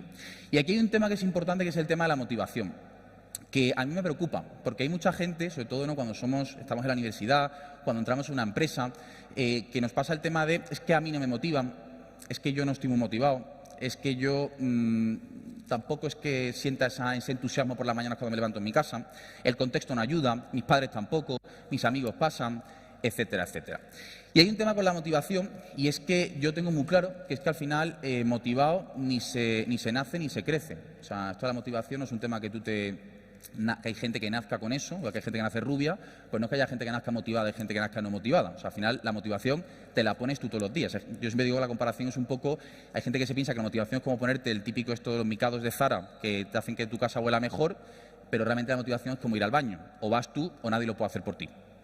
Entonces, realmente, partiendo de esta base, y esto es importante, si la motivación depende de nosotros, tenemos que entender que en este mundo, si esperamos a que las noticias sean mejores, a que nuestros padres nos empujen, a que nuestros amigos nos apoyen o a que las cosas ocurran, podemos tirarnos toda la vida esperando a que algo pase, cuando realmente todo, y esto es duro, porque lo fácil sería al revés, pero la única realidad, y esto sí que es así, es que depende de nosotros. Y hay un tema de motivación que a mí me encanta, y es que no sé si lo sabéis, pero en Estados Unidos hace unos años se estudió el tema de la motivación, que a mí me parece una cosa como muy curiosa. Y decían que la motivación tiene como dos ejes. Una parte de cantidad, muy motivado o poco motivado, y una parte de calidad, gente motivada y gente mal motivada. A todos nos ha pasado seguramente, ¿no?, el típico día que tienes que, yo qué sé, prepararte un examen, por ejemplo, y vas a ir a la biblioteca o te quedas en tu casa y son las 12 de la mañana y has conseguido estudiarte 4 temas que tú dices, madre mía, lo embalantado que voy yo hoy, Ana, que me pongan a tarde más, me preparo el examen en 2 días y medio. Una cosa que tenías que haber hecho hace 3 meses, pero que te pilla, ¿no?, la última semana. Esto nos pasa a todos. Y esto pasa. Hay días que estás tú muy bien motivado y te vienes arriba y eres capaz de darlo absolutamente todo. Pero hay días, también pasa, que llevas ahí, ¿no?, toda la tarde entera sentado delante del ordenador o de lo que sea y no te has leído ni media página. suele pasar que no es culpa tuya, que hay ¿no? agentes externos que han provocado que eso ocurra, pero la realidad es que pasa que hay días que no damos ni media y que por mucho que estemos ahí con ganas y ganas y ganas, no somos capaces de tirar con lo que tenemos que hacer. Hay un tema importante y es que en la vida hay mucha gente que se piensa que esto es un tema de mucha motivación y todos conocemos gente que tú los ves y parece que van como acelerados toda la vida, ¿no? O sea, todo el rato acelerados. Y está muy bien la motivación en cantidad. Pero lo que realmente marca la diferencia, y hay un ejemplo muy bueno, ¿no? Que es este, que veis aquí, de un gran, ¿no? artista con mucha motivación, muchísimo talento, pero cuando tú no gestionas con calidad, es decir, con foco y sobre todo desde dónde quieres motivarte, se puede acabar tal que así. Y esto es importante, porque hay mucha gente que se piensa, repito, que es un tema de cantidad, de cuánto de motivado tú estás en el día a día. Y no es cuánto de motivado, sino cómo de bien y sobre todo para qué estás motivado en tu día a día. ¿Para qué haces lo que haces? Que esta es una pregunta que va mucho más allá de tu día a día. Y esto lo digo porque toda esa gente que ahí fuera pensamos, ¿no? que son grandes ejemplos de éxito, ¿no? Este hombre, Steve Jobs, o el propio Rafael Nadal, la propia, ¿no? Esta gran artista o este gran chef que todos conocéis también, ¿no? Son todos ejemplos de éxito y mucha gente lo que solemos hacer, y esto pasa en un país como el nuestro, que nos gusta mucho siempre opinar de todo, somos expertos en absolutamente todo, muchas veces cuando hablamos de esta gente que aparentemente es gente de éxito, siempre hablamos, ¿no? de la suerte que han tenido, ¿no? Y es una cosa curiosa que tú te vas a países como Alemania y ahí parece, ¿no? que la gente que tiene éxito es gente que tiene talento y por eso tiene éxito. Y sin embargo aquí la gente tiene o arte o suerte. Lo cual yo nunca lo he entendido. O sea, ¿por qué en otros países la gente tiene talento y por eso tienen éxito? Y en nuestro país, por ejemplo, tienen o suerte o tienen mucho arte, ¿no? Esto en el sur pasa mucho, entonces por eso han llegado lejos. Yo no lo entiendo. Porque esta gente tiene éxito más allá de porque hayan sido capaces de aprovechar su talento, porque también han sido capaces de entender, como decía antes, que la motivación dependía de ellos y sobre todo que han esperado a nada, sino simplemente a lo que estaban dispuestos a hacer. Y esto os lo cuento porque es agobiante. Es agobiante el mundo en el que estamos. Yo siempre digo, esta frase quizás está muy mal dicha, pero siempre digo que la vida es una gran mierda, así que búscate una que te guste. Porque cuánta gente conocemos ahí fuera y nos pasa a nosotros mismos que pensamos y vivimos diciendo, no, yo el día que no tenga problemas, para cuando deje de tener problemas, empezaré a ser feliz. Y te pasas así un día, 2 días, 3 días, una semana, un año, 4, 5, y te mueres teniendo problemas y te das cuenta, ya muerto que es tarde, que la vida realmente es afrontar problemas y que te buscas problemas que te guste resolver en el día a día o te vas a tirar pensando toda tu vida que esto de tener problemas es como algo con lo que tienes que acabar y es algo con lo que tienes que vivir dando lo mejor de ti mismo en el día a día. Y esto lo digo porque, no sé si lo habéis pensado alguna vez, a mí esto me lo enseñó mi padre hace tiempo y a mí la verdad que me parece una tontería, pero tiene mucho sentido. Y es que, como decía antes, hay mucha gente preocupada por la vida y muy poca gente ocupándose de lo que hay que hacer. La palabra preocuparse, y aquí la revelación del día léxica, la palabra preocuparse significa lo que tú haces antes de ocuparte. ¿Cuántas veces nos preocupamos por cosas de las que luego sudamos olímpicamente de hacer algo? Así, en el día a día. O sea, así. No, me preocupa esto. ¿Vas a hacer algo? No, estoy preocupado. ¿Pero vas a hacer algo? No, estoy preocupado. ¿Y ahora qué? ¿No? ¿Y ahora qué? Entonces, esto de preocuparnos, que está muy bien, que sea única y exclusivamente si es para luego poder ocuparnos. Y de aquello que no nos podamos ocupar, evitemos estar preocupados, porque no lleva absolutamente nada. Y esto os lo digo porque hay un ejemplo para mí muy bueno, y ya voy acabando, que es este chico que veis aquí. No sé si a alguno le suena a este chico por la foto, seguramente no. Este chico se llama Thomas Edison, ahora sí que os suena, espero. Y este chico, su historia personal, a mí la verdad que me gusta mucho porque sabéis que es un chico americano que vivía en Chicago. Y a los 4 o 5 años, a su familia, por el trabajo de su padre, se tiene que mudar a un pueblecito muy pequeño en el centro de Estados Unidos. Cuando llega a ese pueblo, repito, con 4 o 5 añitos, no tendría más, a las 2 o 3 semanas de estar en el colegio nuevo al que lo mandaron sus padres, de repente la profesora de este chico, de Thomas, le da una carta y le dice, Thomas, porfa, cuando llegues a tu casa, se la das a tu madre y que la lea ella. Tú no la leas, que la lea tu madre. Bueno, coge la carta, 5 años, tampoco le da para pensar mucho más allá, llega a su casa, se la da a su madre y entonces la madre coge y abre la carta, ¿no? La lee y empieza a llorar la madre, y a llorar, y a llorar. Claro, tú imagínate, con 5 años, tu profesora te da una carta, se la das a tu madre, pues te imaginas de todo, ¿no? Y de repente la madre le dice, le pregunta a Tomás, y dice, mamá, ¿qué te pasa? Y le dice la madre, dice, Tomás, es que dice la profesora que eres tan listo, que te vas a aburrir en el cole y es mucho mejor que te quedes en casa porque es que te vas a aburrir. Entonces la profesora dice y opina que mejor que te quedes aquí con nosotros. Este es el sueño que todo niño tiene en la vida. Le pasó a él, ¿no? El que te digan que tenías que quedar en casa y no ir al cole más, con 5 años sobre todo, y él se queda en casa. Pasan los años y bueno, pues él cumple 10, 11, 12, 13, 15, empieza a hacer sus primeros inventos y a la edad de 22 años, desgraciadamente, su madre fallece, la madre de Tomás. Y cuando fallece, un día recogiendo entre los objetos personales de su madre en casa, a los pocos días, encuentra una caja con todas las cosas que tenía su madre y entonces, buscando en la caja, encuentra ese sobre, esa carta que con 5 años le dio su profesora. Y lo que ponía en ese sobre, en esa cartita, era: señora Edison, lamentamos decirle que su hijo es literalmente retrasado, no tiene nada que hacer en el colegio y es mucho mejor que se quede en casa porque aquí lo que va a hacer es estorbar al resto de sus compañeros.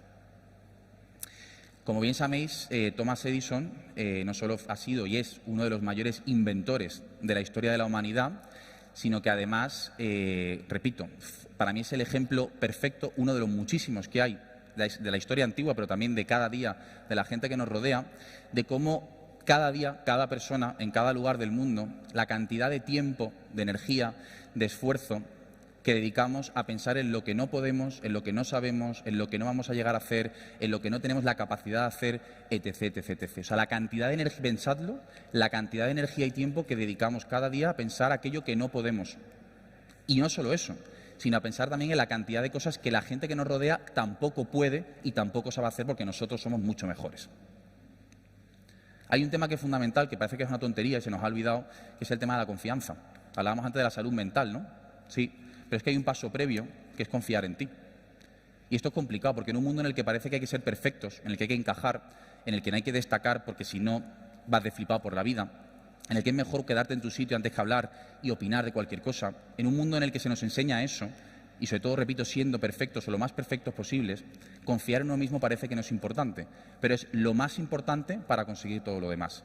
Con lo cual, pensemos en la cantidad, repito, de tiempo que dedicamos a esas etiquetas, a nosotros mismos y a la gente que nos rodea, y pensad en todo lo mucho que podríamos hacer si esa misma energía la destináramos a hacer todo lo que fuéramos capaces de proponernos, que de cada uno de nosotros depende. La vida, como decía al principio, a todos se nos ha dicho que es algo tal que así, ¿no? Tú naces, vas al cole, la guarde, luego al cole, luego vas a hacer bachillerato, estudias, lo que sea que estudies, empiezas a trabajar, te casas, tienes hijos y llega un momento que te mueres. ¡Pumba! ¿No? Camino recto de la vida, de toda la vida, de conocimiento del medio. ¿Qué pasa? Que, por suerte o por desgracia, más que ser algo así la vida, es algo tal que así. Donde, como decía al principio, ni sabemos lo que va a pasar, ni sabemos lo que nos podemos encontrar, ni sabemos a quién nos vamos a cruzar, ni sabemos cómo puede llegar a ser el camino a nada que giremos cualquier esquina.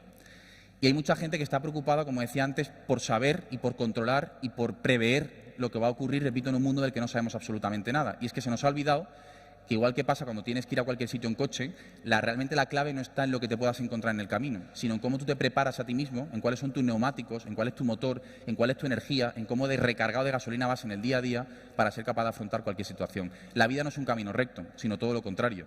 Y, por lo tanto, querer afrontarla controlando lo que pueda pasar es completamente absurdo. Y ya acabo, porque hay un tema que es importante y es que, como decía, no es tanto en la vida lo que puedas o no hacer, sino lo que estés dispuesto a hacer. Porque, repito, en un mundo tan incierto hay mucho que queda por delante.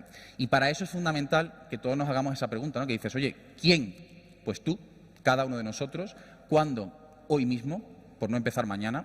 Y sobre todo, ¿cómo? Pues yo creo que la manera más sencilla, que es escuchándote a ti mismo, que es una cosa para la que dedicamos excesivamente poco tiempo. Escuchándote a ti mismo. Y hay 4 preguntas que creo que nos tenemos que hacer todos. 4 preguntas. Una primera, que es lo que te flipa hacer en la vida, que pueden ser muchas cosas, y de todo tipo, ¿no? Legales, menos legales, de todo tipo. La segunda, muy importante, es en qué eres bueno.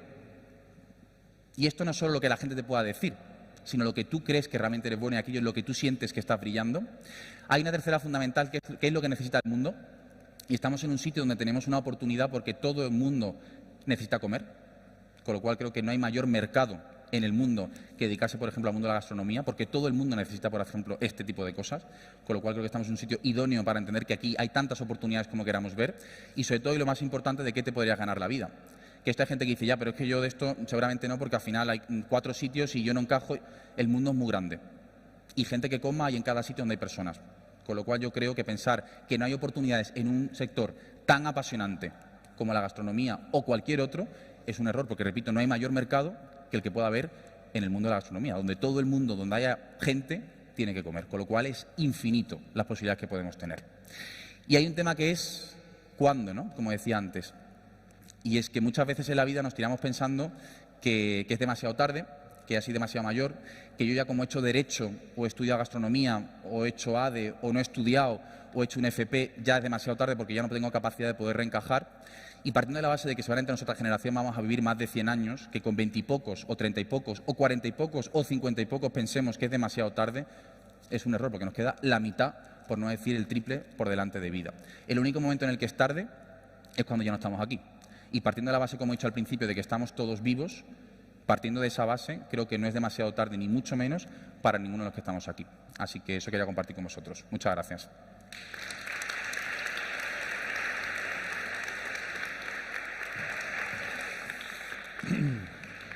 Os veo muy callados a todos, ¿eh? Bueno, pasamos el ecuador de la jornada y es hora de darle voz a los jóvenes para hablar de qué buscan en el entorno laboral, qué obstáculos se encuentran, en qué tipo de proyectos quieren trabajar. Así que tenemos una mesa redonda que va a estar moderada por Álvaro Oviedo del Basque Culinary Center y tenemos en ella a Enric Badía, ni más ni menos que segundo mejor panadero del mundo, ven para arriba, a Maite Monasterio, emprendedora e investigadora, y a los chicos de Welcome to el Mundo, Belén y Julio.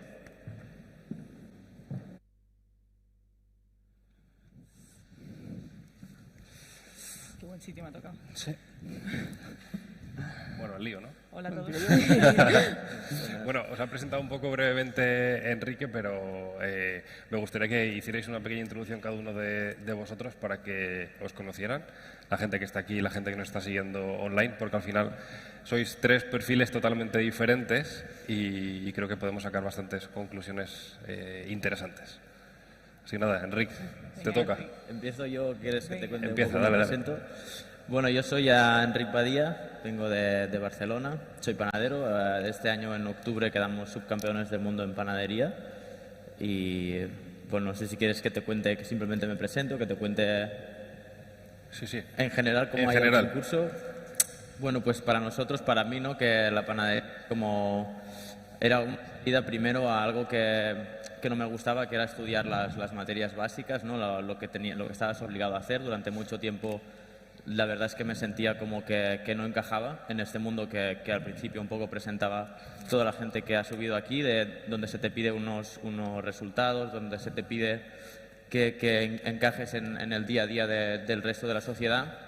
Me costaba mucho y la verdad es que con la panadería, que es algo que siempre he tenido en casa, encontré una parte creativa y una parte práctica, transformar materia que aparentemente está como en stand-by, ¿no? Como es la harina o así, en un producto que está vivo, controlar esta materia que está viva, luego dar un producto que para mí es de muy alta calidad al cliente. Ahí encontré algo que me motivaba muchísimo. Empecé a estudiar sobre eso y la verdad es que vi que se me daba muy bien. Un poco lo que decía el chico de antes, encontré las 4 cosas que decía, es lo que me gusta, lo que me motiva, lo que se me da bien, lo que creo que puedo aportar a este mundo que no todo el mundo es capaz de hacer. O sea, al final, si alguien ha probado de hacer pan, sabéis que es un producto que es muy básico, pero que elevar un poco este producto y encima darle una regularidad en un oficio, en una tienda, es muy difícil. Así que encontré como todo lo que creo que tenéis que encontrar cada uno en el pan y en mi oficio, ¿no? Entonces tuve la suerte de que pues tengo poca vergüenza, soy muy joven, entonces no me daba miedo ponerme a trabajar al lado de nadie ni decir que no sabía y luego aprenderlo. Y la gente se empezó a fijar, gente que se dedica un poco a buscar qué personas pueden representar a nuestro país en campeonatos de panadería. Y tuvo la suerte de que un chico se fijó en mí porque con 18, 19 años me puse a dar una charla sobre la espelta sin saber mucho, o sea, sin saber tanto como gente que a lo mejor tiene 50 años o 60 años y conoce el cereal. ¿Sí? Pero yo conté lo que yo sabía, mi experiencia como joven de cómo se trataba este cereal, esa harina. Y entonces el tío me dijo, hostia, te voy a enseñar lo que tienes que decir y lo que hay que saber sobre el pan, pero me gusta la manera que tienes de hablar, de manera que tienes de trabajar. Y de ahí entré a la Selección Española de Panadería, que es un grupo que se llama Espigas. Y entonces tuve la suerte de conocer a un panadero que se llama Johan Ferran, que es un chico francés, que creo que muchas veces también aquí nos pasa que nos cuesta un poco mirar para afuera. Y creo que también es un cambio de que creo que hay temas culturales aquí o sociales que están un poco más anticuados. Tenemos una mente a veces cerrada en según qué oficios. El mío, por ejemplo, la panadería es un oficio que creo que se considera antiguo, un oficio nocturno, un oficio oscuro, ¿no? Muy duro, muy sacrificado. Y abrir la mente un poco a Europa, al resto del mundo, nos puede hacer ver que no es así. O sea, es un oficio que para mí ahora es la caña, que recomiendo a cualquiera que se ponga a trabajar de eso, y eso fue a través de Johan, y entonces con él, pues la verdad es que hicimos un muy buen equipo, muy buena pareja, nos entendíamos muy bien, es una persona también que lo que busca es elevar el producto, elevar la panadería, sin pensar en la repercusión mediática, sin pensar en patrocinio, sin pensar en nada más que no sea mejorar un producto básico como es la panadería, ¿no? Comprender, él siempre dice, la complejidad de los productos simples, o sea, es muy difícil sacar un muy buen producto básico bien hecho cada día. De allí, de trabajar con él, la verdad es que empezamos a hacer cosas juntos, seguí estudiando en la escuela que tiene él en Barcelona y de ahí entonces me propuso, por la manera que tenía de trabajar, de preparar el Mundial de Panadería, que se celebró en Nantes ahora en octubre, y fue una pasada. O sea, yo soy un flipado de mi oficio, de verdad, y para un país como España, que creo que era y sigue siendo, aunque vaya a la baja, una gran consumidora de pan, es muy importante hacer esto, porque parece que le estamos quitando valor a la panadería o al pan. Son oficios que también alguien decía, ¿no? Oficios de primera, de segunda. Ostras, antes, muy antiguamente, al panadero se le tenía mucho respeto porque transformar una harina en alimento era algo muy heavy. Le podías dar de comer a todo un pueblo. Durante mucho tiempo es un oficio que se ha mecanizado mucho, que pienso que entonces ha hecho que se le dejara de dar valor al panadero porque pasaba de hacer a controlar una máquina. Entonces ahí pierde valor la profesión o la técnica, el talento del panadero, ¿no? Y a día de hoy pienso que es importante volver a hacer al revés, ¿no? Volver a dar nombre a la panadería, a los panaderos, a España como panadería, igual que España ha hecho una gran subida en gastronomía a nivel restauración, pues a panadería también darle, ¿no? Porque, y es totalmente respetable, pero aquí salía un chef donde hablabas de personas de éxito. Ojalá que de aquí 2 años se haga la foto de un panadero como alguien de éxito, como alguien que tiene una imagen pública chula, ¿no? Y entonces el Mundial para mí fue eso. O sea, al final yo no lo hice por nada más que por intentar subir el nivel de la panadería española para que se nos viera, y pienso que es súper importante hacerlo. La verdad es que estoy súper contento. Un poco lo que me pasa, y ya os paso porque no sé tampoco el tiempo que tengo que estar. No te queremos cortar, Lo que me pasa a mí, y ya para acabar, y si luego me vuelve ya seguiré, pero lo que me pasa a mí es que me falta gente que tenga pasión, ¿vale? Yo tengo 25 años, justo por este mismo burnout, es que me ha gustado escuchar a todos porque hay diferentes cosas que me han pasado este año. Este mismo burnout le pasó a una chica que me estaba sustituyendo a mí en la panadería mientras yo estaba preparando el concurso. Fueron 10 meses que fue una locura para mí, para mi empresa, y ella me lo decía, necesito cambiar. Yo le di la puerta abierta para que saliera, cambió de rama del oficio, pero claro, ahora no encuentro a nadie. Literal, no encuentro a nadie que tenga la pasión, que tenga las ganas de aprender de cero, que tenga las ganas de decir, oye, no sé nada, pero te doy mi actitud, te doy mi pasión para aprender, para subir mi nivel. Y creo que esto es lo que me haría falta ahora, la verdad, que la gente volviera a tener pasión, a volver a sentirse parte de un equipo y querer sumar a una empresa o a un equipo. Ya está. Esta es un poco así muy rápida mi historia. Luego retomamos el tema de la pasión porque hoy, según ha llegado Enric, me ha dicho, joder, muchas gracias por hoy porque he dormido 5 horas más que de normal, claro, ¿verdad? Claro. Bueno, perdona, es que te escucho un poco justo. Hay mucho eco. Hay como eco, Hay ¿no? mucho eco, pero sí, para mí bueno, hoy pues, ha sido... Ahora vamos a conocer a Maitane, que nos va a contar un poco. Ayer intentamos extorsionarla para que nos diera la clave y lo que ha creado, pero no hay manera. Así que a ver si lo conseguimos ahora. Bueno, a mí me han hecho prometer que no voy a daros mucha chapa, pero yo me llamo Maitane Alonso Monasterio, soy de Bilbao, tengo 20 años y soy investigadora, cofundadora de Innovating Alimentary Machines y, bueno, un poco en mi tiempo libre estudio medicina, podríamos decir. Y entonces, Yo la verdad es que si a mí me preguntabas de pequeña, pues no sé, cuando estábamos en la ESO, ¿no? ¿Qué quería ser de mayor? Pues la última cosa que os habría dicho era investigadora, porque yo no quería saber nada de la ciencia ni de la tecnología. Y si me llegáis a decir que iba a investigar en el sector alimentario, es que ahí ya sí que os habría dicho a ver qué clase de chiste era ese, porque ni siquiera sabía que eso era algo que existía, ¿no? Que muchas profesiones igual no las llegamos siquiera a conocer. Yo me acuerdo cuando estaba en la ESO, yo tenía un sitio en clase, al fondo de la clase, pegada a la ventana, y así pegaba el sol, como a las 3 de la tarde en la clase de biología, y para mí era la hora de la siesta. ¿Por qué? Porque muchas veces, limitando la curiosidad, ¿no?, en la educación, estableciendo una manera determinada de hacer las cosas, vamos perdiendo esa ilusión que yo había perdido. Y con los años, una de las conclusiones a las que he llegado es que todos y cada uno de nosotros llevamos un pequeño investigador dentro. Y antes de que os escapéis corriendo todos, porque este tema de la investigación a veces pega como fuerte, os voy a contar por qué. Si nos fijamos en los niños pequeños, yo tengo una hermana que tiene 10 años y es que siempre están haciendo preguntas, ¿no? Preguntando el por qué de absolutamente todo. Preguntas que muchas veces ni siquiera tienen una respuesta, que a veces dices, bueno, o sea, ya basta. Y a medida que vamos creciendo, y esto es algo que se ve en las aulas, vamos perdiendo esta curiosidad, esta ilusión, ¿no?, estas ganas de aprender, y sobre todo también yo creo que la ilusión por construir un mundo mejor. Y a mí era algo que me pasó de pequeña. Sin embargo, tuve la enorme suerte de que, bueno, mi familia creyó en mí hasta cuando yo no lo hacía, y recuperé a mí me gusta llamarlo como llama la curiosidad. Sobre cómo he terminado yo hoy aquí, que bueno, no lo sé ni yo, pero va a parecer una broma porque es muy raro, pero es que a mi padre le encanta hacer barbacoas. Y nosotros somos 5 en casa, pero cocina como si pensase invitar, vamos, a todo Bilbao y a todo Donosti juntos. Y nos sobraba un montón de comida, y un día, y no, de verdad que no es una broma, pero estábamos desayunando unas hamburguesas que le habían sobrado de una comida familiar, desayunando hamburguesas. Dije, pero bueno, ¿qué estamos haciendo, no? Y me puse a investigar y me enteré, así por internet, curioseando sin más, de que en la actualidad desechamos 1/3 de la producción mundial de alimentos. Un dato escalofriante si tenemos en cuenta la cantidad de gente que muere de hambre en el mundo. Pero muchas veces no nos damos cuenta de lo que realmente significa ese número. Entonces, para ponerlo un poco en contexto, fallece una persona de hambre en el mundo cada 5 segundos. Esas son 12 por minuto. Imaginaos que en muy pocos minutos falleceríamos todos los que estamos aquí. Es que sería una catástrofe. Pero el hambre en el mundo es un problema que tenemos invisibilizado. Y a mí algo que siempre me ha movido es... Siempre hablamos, ¿no?, de construir un mundo mejor, un futuro mejor, más sostenible.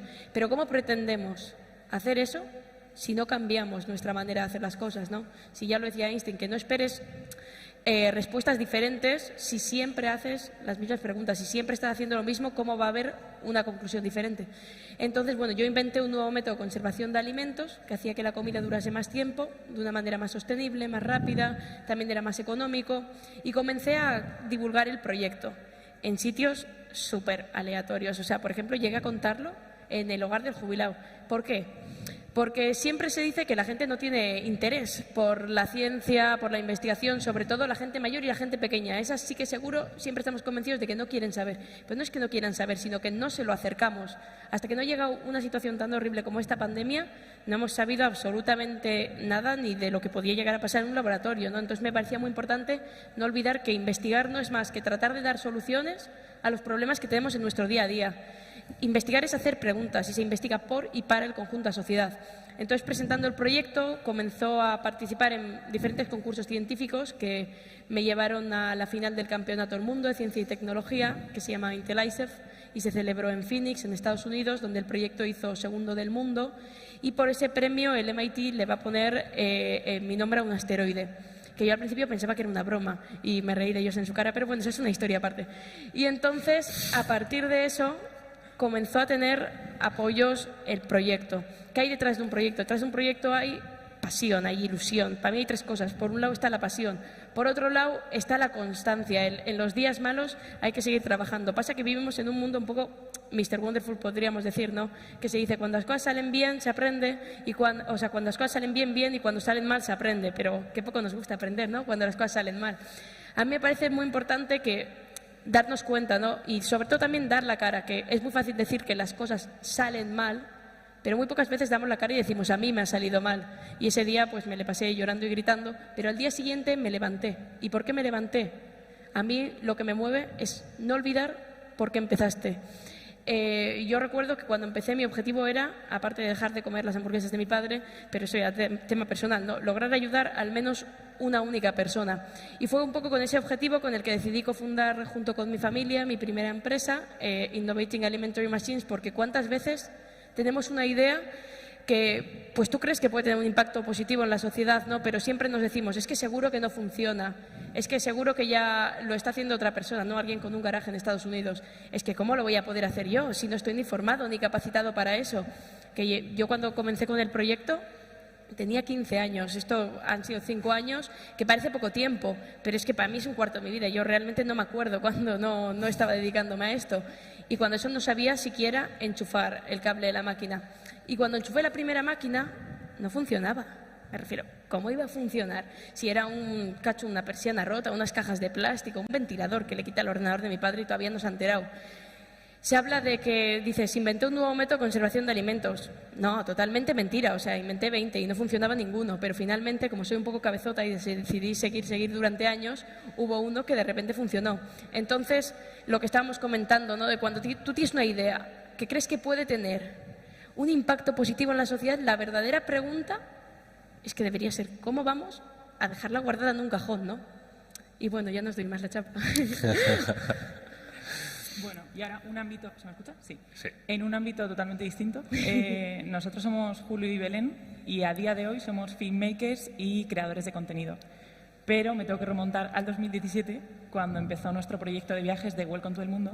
Y ahí tengo que darle la palabra a Julio, porque tiene sentido que os explique él más el inicio de nuestra historia.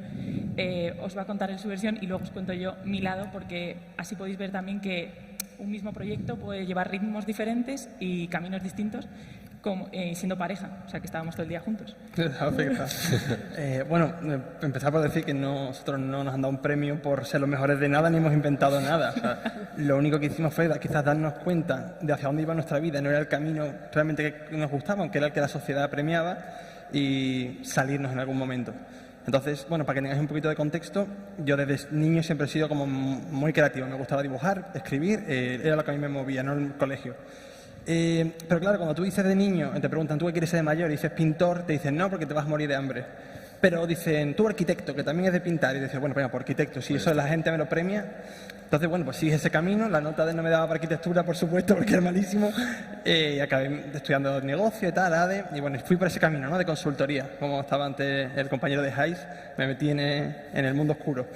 Y ahí estuve unos años, y hasta que se suponía que eso, que llevaba la vida, que todo el mundo decía, hostia, qué bien, ¿no? Vas en traje, ganas un dinero, tu pareja, ya el piso y para adelante. Ya está, ya tienes la vida hecha. Pero yo seguía comiendo de Tupperware en la oficina, ¿sabes? Que parece que estás aquí, pero en verdad eres uno más. Y bueno, tardé mucho en darme cuenta y en mirar dentro de mí y darme cuenta que no estaba siendo feliz con lo que hacía. De hecho, yo en general soy un tío alegre y estaba más amargado.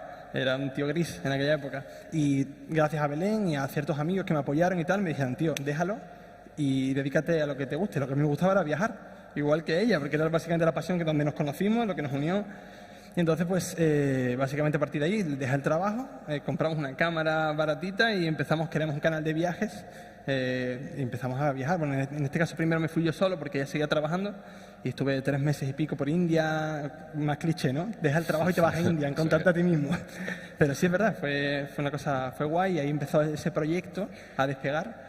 Y bueno, y si quieres sigue contando tú, porque más o menos tú ya aquí ya tienes mucho que decir. Ya entro en esta parte también. Como os decía, que cada uno lleva su ritmo.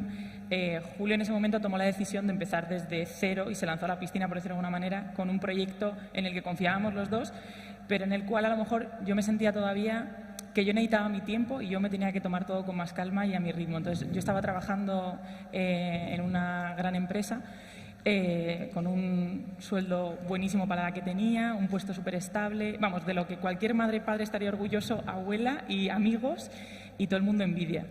Y yo estaba bien, pero como bien dice Julio, pues había una parte de mí que decía que quería cambiar el rumbo de su vida, pero no se atrevía en ese momento. Y yo siempre he tenido un lema que es como que hasta que las ganas no superan al miedo, tú no vas a ser capaz de hacer nada. Y es verdad, porque yo en ese momento lo que tenía era miedo a cualquier cambio y sobre todo a la presión que sentía. Yo sentía una presión social y una presión por mi familia también, aunque fuera involuntario, pero mi familia también presionaba, de cómo vas a dejar la vida que cualquier persona, pues lo que antes nos comentabas de, pues vas a estudiar una carrera y vas a hacer un máster y luego un buen puesto de trabajo toda tu vida y te compras una casa y te casas y ya está. Y yo veía que ese no era mi camino, pero no me atrevía. Entonces estuvimos con este proyecto un poco yo llevándolo a la par que mi trabajo, hasta que llegó un momento que decidí dar mi pequeño paso, que fue pedir una excedencia a mi empresa durante 7 meses, porque nos queríamos ir al sudeste asiático a recorrerlo y al final a comunicarlo en nuestras redes sociales y a compartirlo con todo el mundo. Y eso para mí fue, os puedo asegurar que fue... Un drama. Un drama. O sea, para mí fue un drama. Esa cosa otra cosa que también me repito mucho, que es, y que dice una muy buena amiga mía, que siempre dice, las cosas son peor cuando las piensas que cuando las haces. Porque al final estás dándole vueltas y vueltas y vueltas y vueltas y cuando te atreves a hacerlo te das cuenta que no ha sido ni para tanto, que no ha sido tanto drama y que solo te ha traído cosas buenas. Entonces, con ese pequeño sentimiento que dije, pues mira, tampoco ha sido para tanto, nos fuimos a Asia. Debo decir que a todo esto no teníamos ningún tipo de conocimiento de una cámara, íbamos en automático, blogueando y haciendo lo que podíamos y empezamos a formarnos. Gracias a YouTube, básicamente, nos empezamos a formar mucho en fotografía y en vídeo y empezamos a sentir que podíamos hacerlo bien, que podíamos llegar a tener un buen nivel.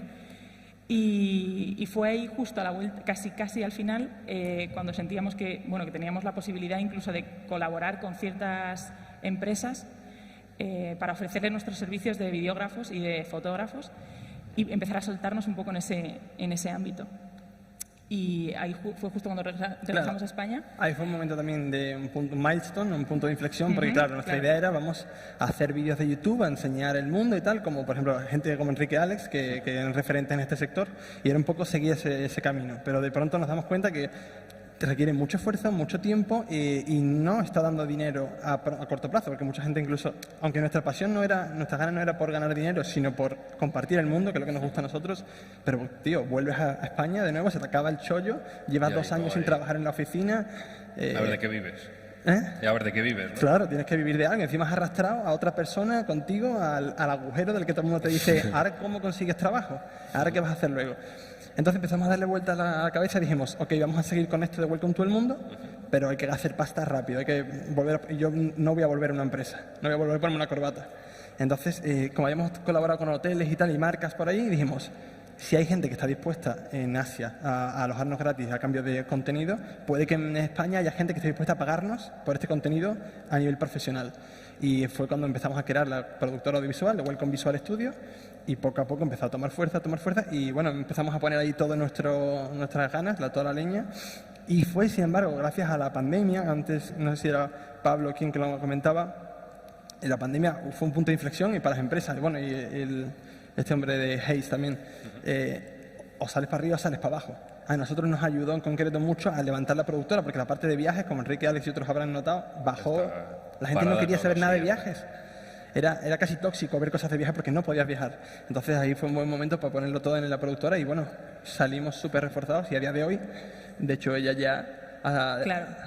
A mí la pandemia de lo que me sirvió, además, positivo por decirlo de alguna manera, pero es verdad que me sacó un poco de la rueda en la que entras cuando tu rutina es estar en la oficina, ir a trabajar y día a día es lo mismo. Entonces, a mí la pandemia me dio un poco la perspectiva de cortar con eso porque me dijeron vas a tener que trabajar desde casa. Ella vuelve a la oficina cuando volvemos de Asia. Yo claro, no, pero ella vuelve a su oficina. Yo volví a mi trabajo normal, que debo decir que... Con 2 lagrimones. Con lagrimones. Pero bueno, te vuelves a meter en la rueda otra vez y todo vuelve a ser lo mismo que antes de habernos ido. Entonces la pandemia me dio un poco la perspectiva y el distanciamiento que necesitaba del mundo laboral en el que me encontraba. Fui capaz de diferenciar más lo que quería y lo que no quería en mi vida y sentí que el mundo de la oficina ya por completo dejaba de ser lo mío. Fue ahí también cuando dije, ya está, tengo que tomar la decisión y me animé gracias pues eso, a ese cortar con la rutina de la empresa y dejar el trabajo y unirme 100%, aunque ya estaba unida, que básicamente mis días eran trabajar en la oficina y después trabajar en mi proyecto personal, día sí día también sin vida personal, por lo que hay un gran esfuerzo también ahí de sacrificio. pero cortar con eso y unirme 100% a mi proyecto, en lo que confiaba. Y a día de hoy pues poder estar viviendo de lo que más nos gusta, que es además de viajar, pero de poder grabar y hacer fotografías y crear contenido para marcas. Bueno, ahora ya que quedan poquitos minutos, al final, escuchándose a los tres, hay una cosa que es común, que es la pasión, realmente. Que habéis tenido que incluso pues enfrentaros a presión social, a qué dice la familia, no voy a hacer esto, o qué voy a hacer investigando con la edad que tengo, o incluso entiendo que igual tu entorno también, voy a continuar con el mundo de la panadería y entiendo que pues igual tus amigos o el resto de entorno pues está más enfocado a donde la sociedad no te va llevando, ¿no? Y al final antes Pablo lo ha dicho, que con confianza, que es la principal herramienta que uno tiene para poder luchar, ¿no? Entonces, ¿qué consejo le daríais a alguien que se esté replanteando, que diga, hostia, yo es que me quiero mover quiero estudiar gastronomía y me quiero ir ahí, quiero entrar al mundo de la panadería, o quiero dejar mi trabajo y enfocarme de verdad a conseguir mi proyecto? ¿Qué consejo le daríais y qué le diríais que se tiene que apoyar o qué herramientas tiene que conseguir? Yo le diría que es súper importante la constancia y, como bien decían antes, el formarse. Los factores de suerte y de, oye, justo estaba en el momento adecuado, en el sitio adecuado, tal, puede pasar, pero creo que lo importante es ser constante y esforzarse, y que si quieres, es que suena tópico, pero que si de verdad quieres conseguirlo, vas a tener que currar duro y echarle horas, y te tienes que formar si quieres destacar en lo que vayas a hacer. Pero que se puede, que nosotros no hemos hecho nada extraordinario, nosotros no nos sentimos extraordinarios, ni mucho menos. O sea, estamos aquí pero contando nuestra experiencia, pero de verdad acercándoselo a cualquiera que sienta que pueda hacerlo en el ámbito que sea, porque con constancia y esfuerzo se puede conseguir. Bueno, yo voy a remarcar también el tema que estaba comentando ella de la constancia, porque a mí lo que yo creo que más me hubiese gustado o más me hubiese servido cuando comencé, yo cuando comencé con el proyecto, lo primero que hice fue ir llamando a empresas para ir a las empresas a ver pues dónde se estaba tirando toda esa comida, porque no podía ser que el 30% de la producción mundial fuese solo de mi padre, ¿no? Claro, tú ponte a llamar de joven a las empresas a ver si puedes ir a ver dónde tiran comida. Pues entonces me decían la loca de las hamburguesas, ¿no? Y es que la primera respuesta que nos van a dar muchísimas veces va a ser que no, y nos van a decir que no una y otra vez. Pero sin embargo, cuando realmente crees en algo, ¿no? Cuando algo es lo que te mueve, lo que hace que te despiertes por las mañanas a pesar de que odies madrugar como yo creo que no está en tus manos que salga bien o que salga mal, pero sí que hay una cosa que está en tus manos y es intentarlo. Entonces hay que intentarlo. Por otro lado también quería decir súper rápido que odio esta frase que siempre se dice de que hay que perseguir tus sueños, porque es mentira. O sea, ¿qué es esto? Un pilla-pilla, que te pillo, que no te pillo. No, los sueños no se persiguen, sino que se construyen con todas las acciones que vamos haciendo en nuestro día a día, que no va a venir de repente una idea que vaya a cambiar el mundo, y el cambio por definición es imperfecto, no va a pasar mañana. Y tampoco va a haber una gran idea que lo cambie todo, sino que va a ser la suma de todas las pequeñas acciones que vamos haciendo en nuestro día a día. Y finalmente quería decir que igual es que yo soy un poco gafe, pero es que todo lo que puede salir mal, seguro que sale mal. Y eso es algo que por un lado hay que normalizar, pero por otro lado hay que utilizarlo de manera que cuando algo no funciona, imaginaos en mi caso, el método de conservación no funciona, no tienes que aferrarte como un loco a hacer que eso funcione, sino no olvidar por qué empezaste, qué es lo que te mueve, y es a eso a lo que tienes que anclarte, porque igual no es ese método, es otro y aplicable a cualquier sector. Así que espero que alguno de vosotros se levante mañana, o bueno, esta tarde si tenéis tiempo, y se anime a dejar de perseguir y a empezar a construir sus sueños. Yo creo también, ¿no? Que si sobre todo al final es trabajar mucho, volverlo a intentar, sobre todo los días que no te apetece. Para mí es una de las claves, tanto de mi oficio como de cualquier sueño que tengas o cualquier pasión o cualquier reto que tengas, es sobre todo estar ahí los días que seguramente dirías estoy frustrado, estoy negativo y no me siento que me va a salir. Pruébalo de otra manera, no te tienes que exigir a lo mejor lo mismo que un día que estás a tope, pero sí que pues a pequeños pasitos, ¿no? Pequeños retos diarios, decir, pues vamos a ir ahí, vamos a volver a golpear, vamos a volver a probar. Así que el trabajo para mí es vital.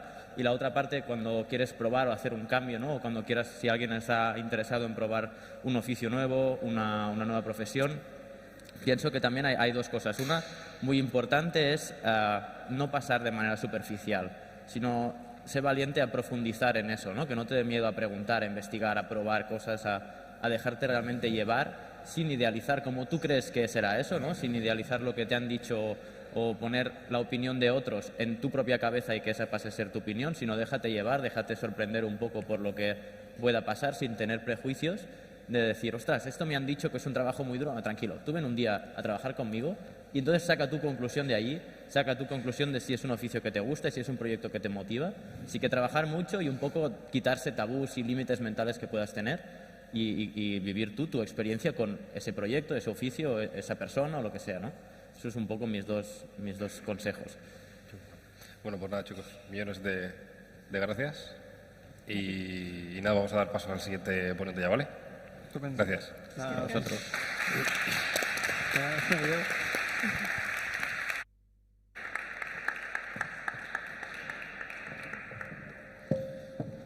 Mucha pasión aquí hoy.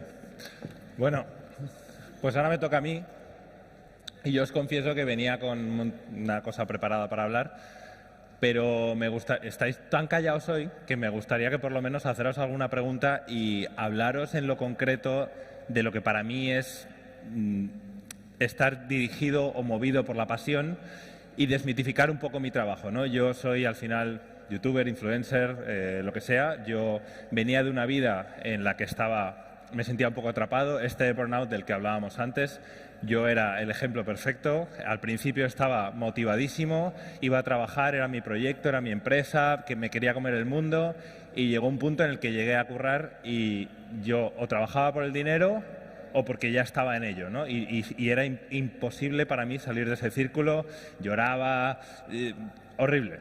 Y llegué a un punto de desmotivación absoluta.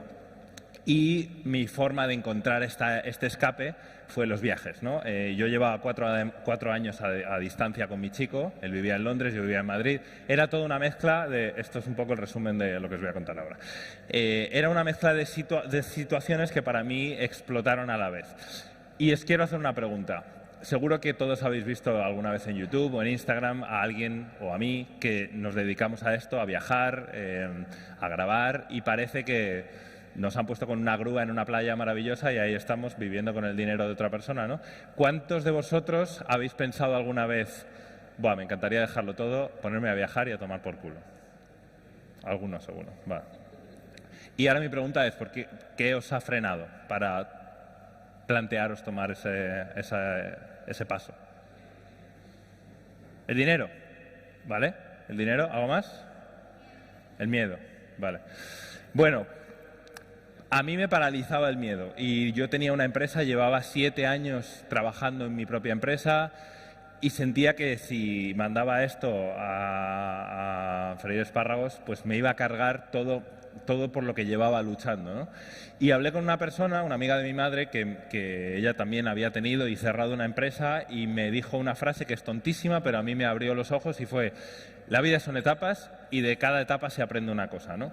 Y entonces yo dije, pues totalmente, me voy a lanzar. Y yo, como además estaba quemadísimo, deprimidísimo y con el burnout por las nubes, me tomé esto como un trabajo. Yo encontré una nueva motivación en consumir contenido de YouTube, que ni siquiera era de viajes el que yo consumía, pero vi a gente con pasión, ¿no? Con la pasión que yo ya no tenía. Y dije, bueno, pues yo tengo unos pequeños ahorros, pero voy a mantener a alguno de mis clientes de mi empresa y así pues voy pagando mi viaje. Yo me abrí un canal de YouTube prácticamente el día antes de salir de viaje. Nosotros nos compramos un billete de avión a Japón, que fue un lugar de Asia que ya conocíamos, queríamos empezar por Asia y allí fue. No teníamos billete de vuelta, no sabíamos qué iba a hacer, pensábamos que iban a ser 3 meses, luego fueron 6, luego 1 año, luego 2, mi madre decía, pero vais a volver algún día, y este proyecto fue creciendo, ¿no? Pero para mí tomarme esto como un trabajo fue y meterle esa pasión, y daba igual no dormir, daba igual... Yo en la mitad de estos momentos a lo mejor no me apetecía salir en cámara porque tampoco tenía tanta experiencia. Yo grababa los vídeos y los comparaba con personas a las que yo admiraba y decía, ¿por qué no me sale igual, no? Pero bueno, lo seguí intentando y poco a poco, con el paso del tiempo, yo empecé a entender, bueno, aparte de que se puede aprender la técnica, ¿no? Y la narrativa, y que yo creo que si algo se me da bien a mí quizá es pues poder contar una historia desde la humildad, ¿no? Yo he aprendido que una persona que viaja de verdad, no un turista, sino un viajero, es alguien que viaja para aprender, no para demostrarse que los prejuicios que tiene sobre un lugar son reales, ¿no? Hay dos tipos de personas que cuando viajan, yo viajo para... los chinos me parecen todos tal, vas a China y efectivamente todos los chinos te parecen tal. O vas a China, te liberas de tus prejuicios y aprendes, ¿no? Con eso y con la exposición que dan las redes sociales, yo, pues con lo que decían los chicos de Welcome to el Mundo, constancia, constancia, constancia, ya os digo, dormir poco, mucha paciencia de mi chico. Poco a poco el canal empezó a crecer. Y mi madre todo el rato me preguntaba, ¿pero por qué haces esto? Que pareces Félix Rodríguez de la Fuente, ¿a quién le va a interesar tu vida, no? Y joder, yo decía, a mí me fastidiaba mucho no tener una respuesta porque pues yo lo hacía porque lo sentía súper dentro. Aquí me estaba prometiendo con mi chico. Y a medida que el canal fue creciendo me di cuenta de que sin ser yo nadie especial, yo tampoco me creo nada extraordinario, pero todos necesitamos referentes. Y yo, cuando crecí, como niño que se sentía diferente, que no sabía qué le pasaba, que si el bullying, que si en el colegio todo el mundo me llamaba maricón, que si etcétera, mi referente fueron las Spice Girls. Las Spice Girls no eran un referente LGTBI, pero eran una persona o un grupo en el que yo encontré un refugio, ¿no? Y sin ser yo nada especial, mi contenido y a lo mejor mi honestidad cuando yo voy a los lugares y que quienes me ven feliz, me ven desarrollar mi pasión, es algo a lo que mucha gente ha llegado, ¿no? Ha llegado a mucha gente que necesitaba cambiar de trabajo, que necesitaba cambiar de pareja, divorciarse, que necesitaba salir del armario. Y poco a poco yo empecé a recibir estas historias, ¿no? De personas que me decían, joder, pues he salido del armario. O, joder, llevábamos 10 años sin hablar con nuestro hijo porque porque cuando nos dijo que era gay dijimos, qué horror. Bueno, por supuesto, la gente que jamás ha estado expuesta a personas diferentes a sí mismas, a la normatividad, cuando ven mis vídeos piensan que yo estoy viajando con mi primo, con mi hermano, con mi amigo, que somos padre e hijo, como nos dijeron una vez. ¿Quién es el padre y quién es el hijo? No sé.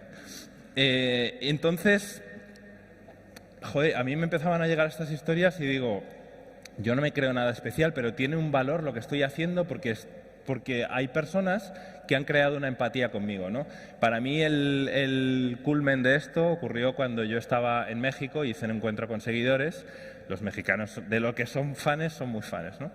Y me llegó una madre con un hijo pequeñito y me dijeron, mira, en nuestra casa veíamos yo antes publicaba los jueves, ahora los domingos, pero todos los jueves nos sentábamos, mi hijo, yo, mi padre y mi abuelo, o sea, 4 generaciones, a ver tu vídeo de la semana mientras comíamos. Y nos encantaba a todos, lo disfrutábamos mucho, tal. Cuando en un vídeo nosotros nos dimos un beso, hubo la catarsis en casa, ¿no? Mi padre y mi abuelo dijeron que eso no se veía más, que en nuestra casa maricones nada y que elección era esa para mi hijo y tal. Bueno, ella y su hijo siguieron viéndolo.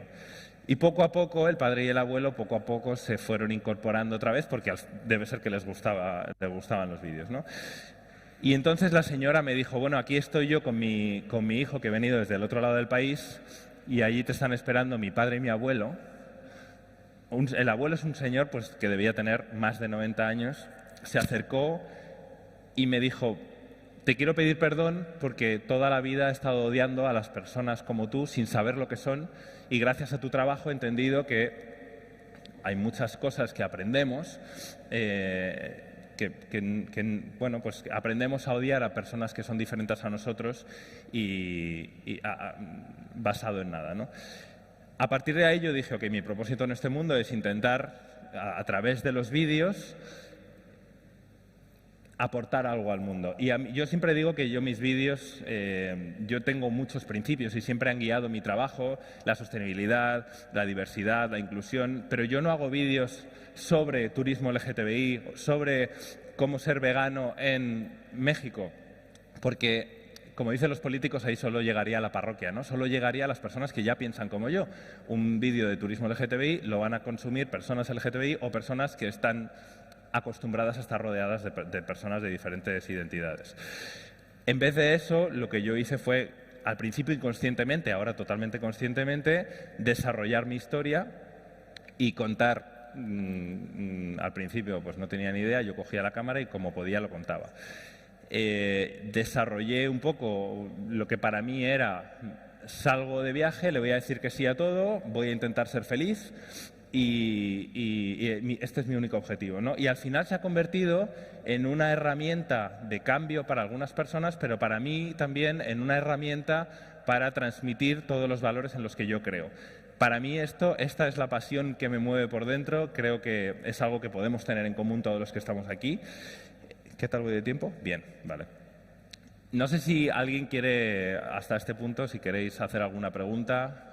Esto de ser youtuber y dedicarse a esto siempre genera... ¿Sí? Adelante. Espera, que te acercan un micro. No he acabado, pero es que me gusta que me interrumpáis porque así... Hola. ¿Qué tal? Hola. No sé si funciona. ¿Sí? Hola. Vale. Digo que, bueno, ahora mismo estás contando que actualmente el trabajo en lo que te dedicas te apasiona y realmente va... Acércatelo, please, que no te oigo. Perdón. Que realmente ahora mismo tu trabajo estás en un punto que realmente está fluyendo. Pero ¿cómo lo ves en un futuro? ¿Ves el mismo, o sea, que va a evolucionar tu trabajo?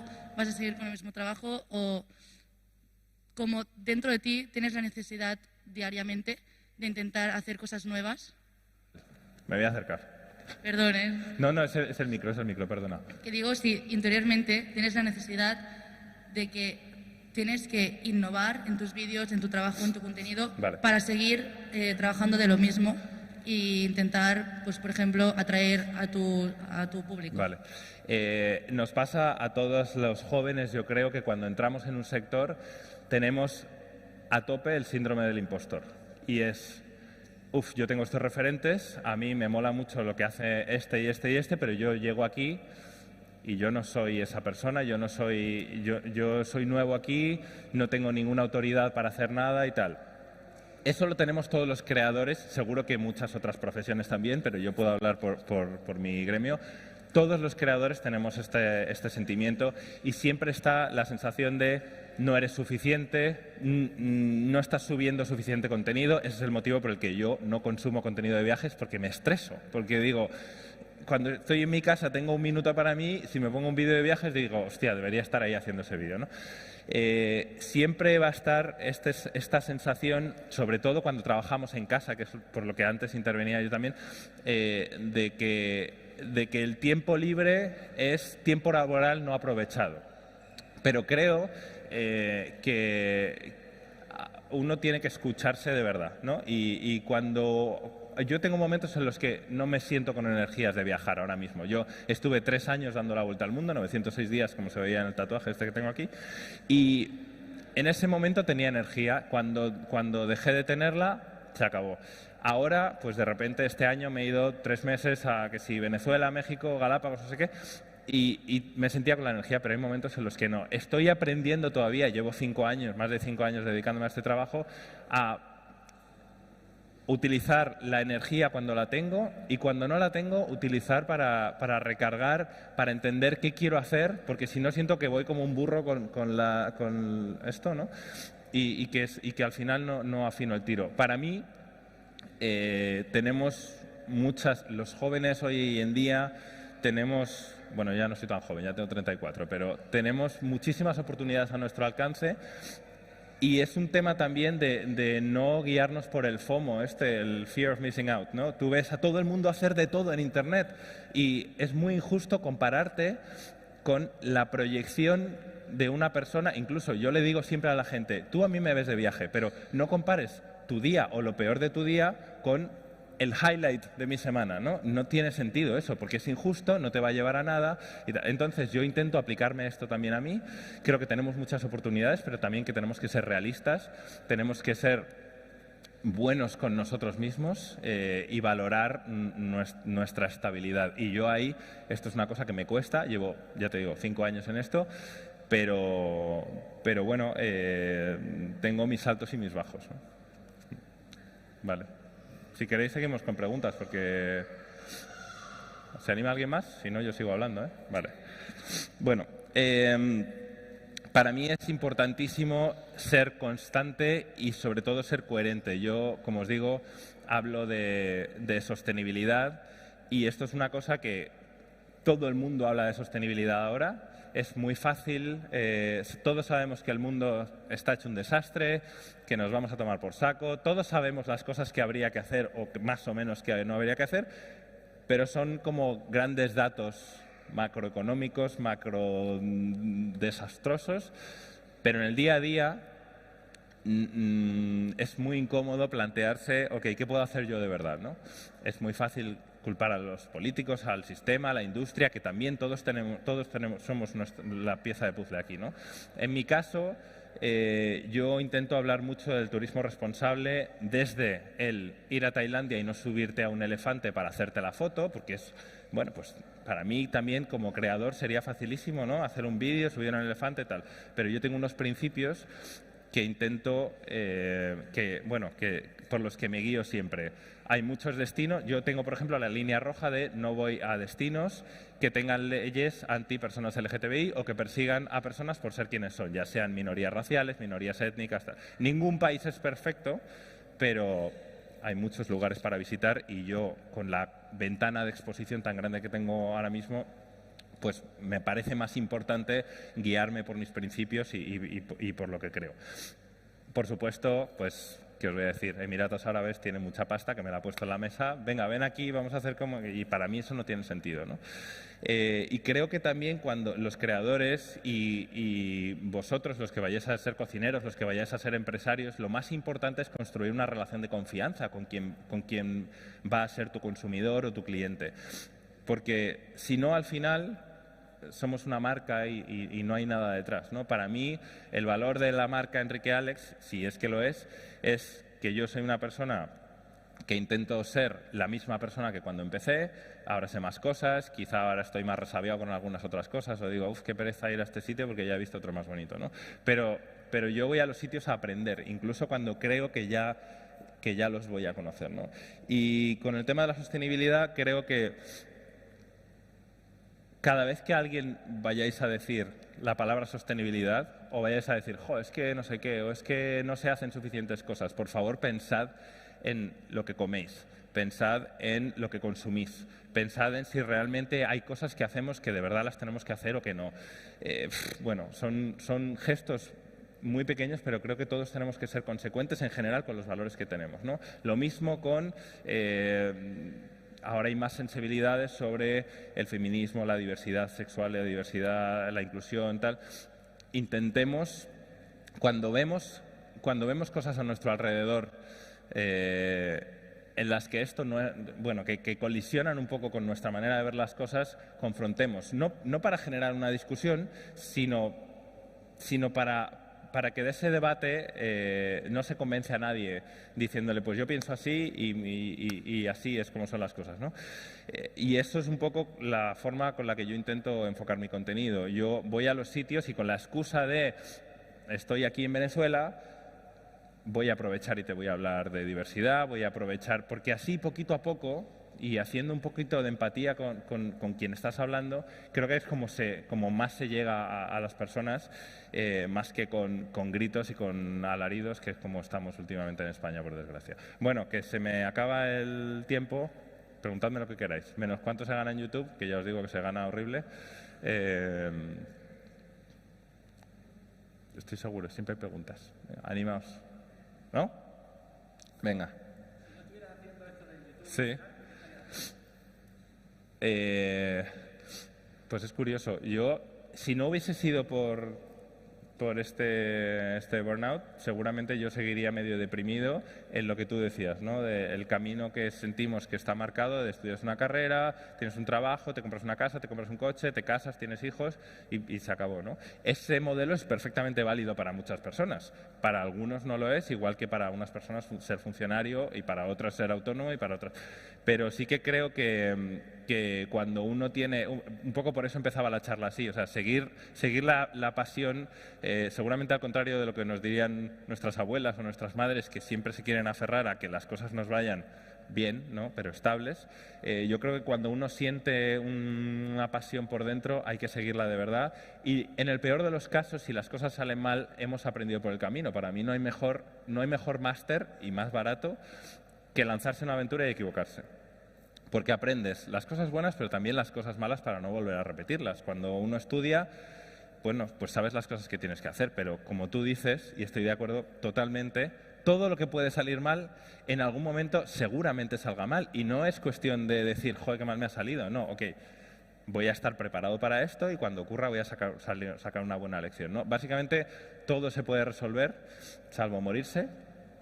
Así que, bueno, yo os animo a que cualquier locura que tengáis en la cabeza se pueda hacer con pasión, con ganas de dormir poco y sobre todo siendo constante y recordando todos los días que incluso en los viajes, ¿no? Hay momentos, hay días, hay semanas en los que pues el clima es una mierda, no tienes energía, te sientes mal, te has puesto enfermo, no te apetece, no te gusta el sitio al que has ido.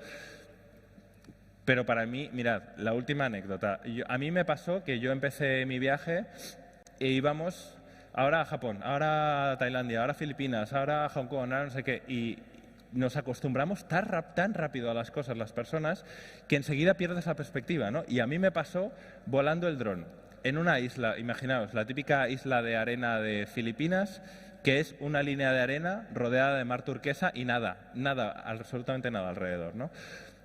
Pues ya llegué ahí, qué bonito, me pongo con la cámara, no sé qué, vuelo el dron y de repente veo desde el dron dónde estaba, en contexto, y dije, ostras, o sea, bajé el dron y dije, esto es el típico sitio en el que he soñado toda mi vida en estar. Y estoy aquí y estoy pues más preocupado de dónde vamos a ir luego, qué putada que ayer llovió y no pudimos ver no sé qué, ahora voy a grabar tal, cuando llegue le voy a decir a mi madre que no sé cuántos. Bajé el dron y dije, ahora se llama mindfulness, pero antes no se hablaba de ello. Voy a intentar vivir de verdad en esto, voy a aprovechar de verdad las cosas, porque cuando nos pasamos toda la vida queriendo hacer cosas y cuando las hacemos solo estamos pensando en las siguientes cosas, ¿no? En vez de disfrutarlas. Para mí la gran lección de este viaje ha sido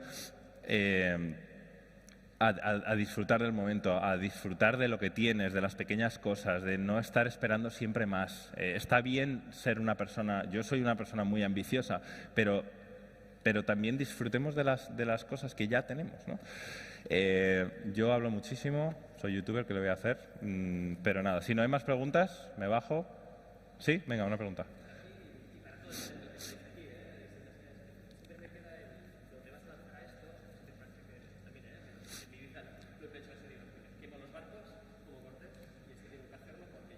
Sí.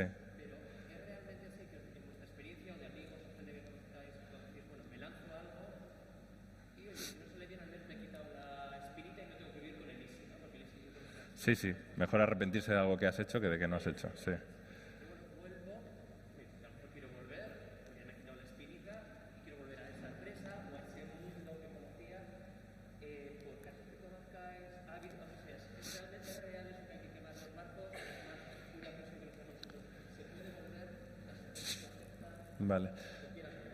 Vale.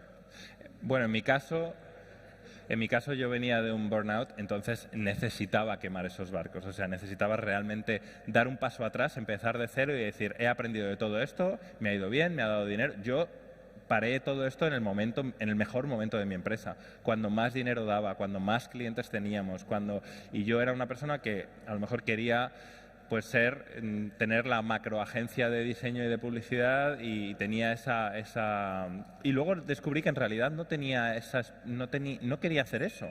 Yo lo que quería era tener una vida en la que yo sintiese que tenía un poco más de control, ¿no?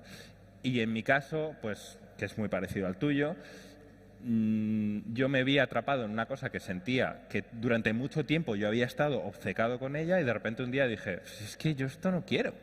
Y esto, para mi alrededor, por ejemplo, mis padres veían que a mí me iba muy bien, yo me había comprado una casa, tenía una empresa a la que le iba bien, tal, pero para mí de repente ya no valía, ¿no? Sí que tengo tengo alrededor amigos que ha sido al revés, ha sido, bueno, a mí me gusta mucho, por ejemplo, dedicarme a viajar, voy a combinarlo, voy a hacer. Lo que pasa es que esto es una cosa tan demandante de tiempo, de esfuerzo, de energía, que es muy difícil de combinar. Si uno se dedica, si yo ahora empezase de cero, creo que no me dedicaría a YouTube, me dedicaría más a Instagram. El dinero yo lo hago en Instagram, no en YouTube. En YouTube pongo la pasión y mi tiempo y bueno, pero a la vez seguiría sintiendo esta cosa de, pero es que yo tengo que, ¿sabes? Entonces, bueno, yo he llegado a este punto pragmático en el que gracias al apoyo de las personas que me siguen puedo financiarlo también a través de YouTube, ¿no? Pero principalmente de otros canales, y puedo desarrollar mi pasión artística y mi pasión por los viajes en este otro canal. ¿Más o menos he contestado a tu pregunta? Vale. ¿Alguna otra pregunta? ¿Seguimos? Nos queda una. Bueno, vale. Pues nada, gracias por escucharme. Llegamos al final. Vamos a cerrar. Gracias.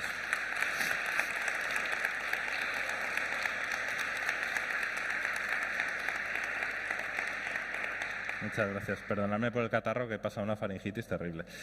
Vamos a cerrar con un proyecto que está dando mucho que hablar. Seguramente conozcáis ya a Alex Puig, por ser el ganador de la 7ª edición de MasterChef. Bien, pues nada, está embarcado con su proyecto Vicio, del que se está escuchando hablar por todas partes, así que te doy paso. La última intervención del día.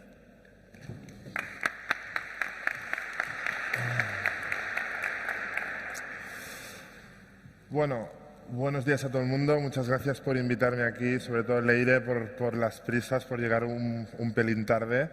Bueno, os voy a contar un poquito quién soy yo, cuál es mi vida, cuál es mi proyecto personal y sobre todo qué estoy haciendo ahora mismo, que es un poco el foco.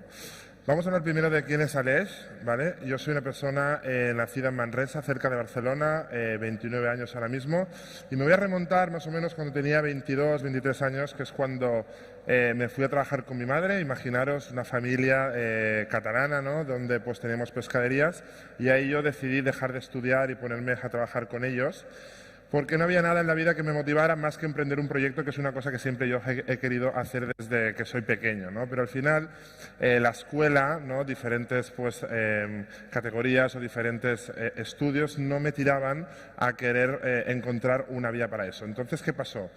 Yo me lié a trabajar con mis padres y ahí tuve la primera unión con la cocina, porque el departamento que más estaba, que empecé desde muy abajo, pues limpiando sardinas, haciendo pues las cosas más básicas, porque la gente no confiaba en mí.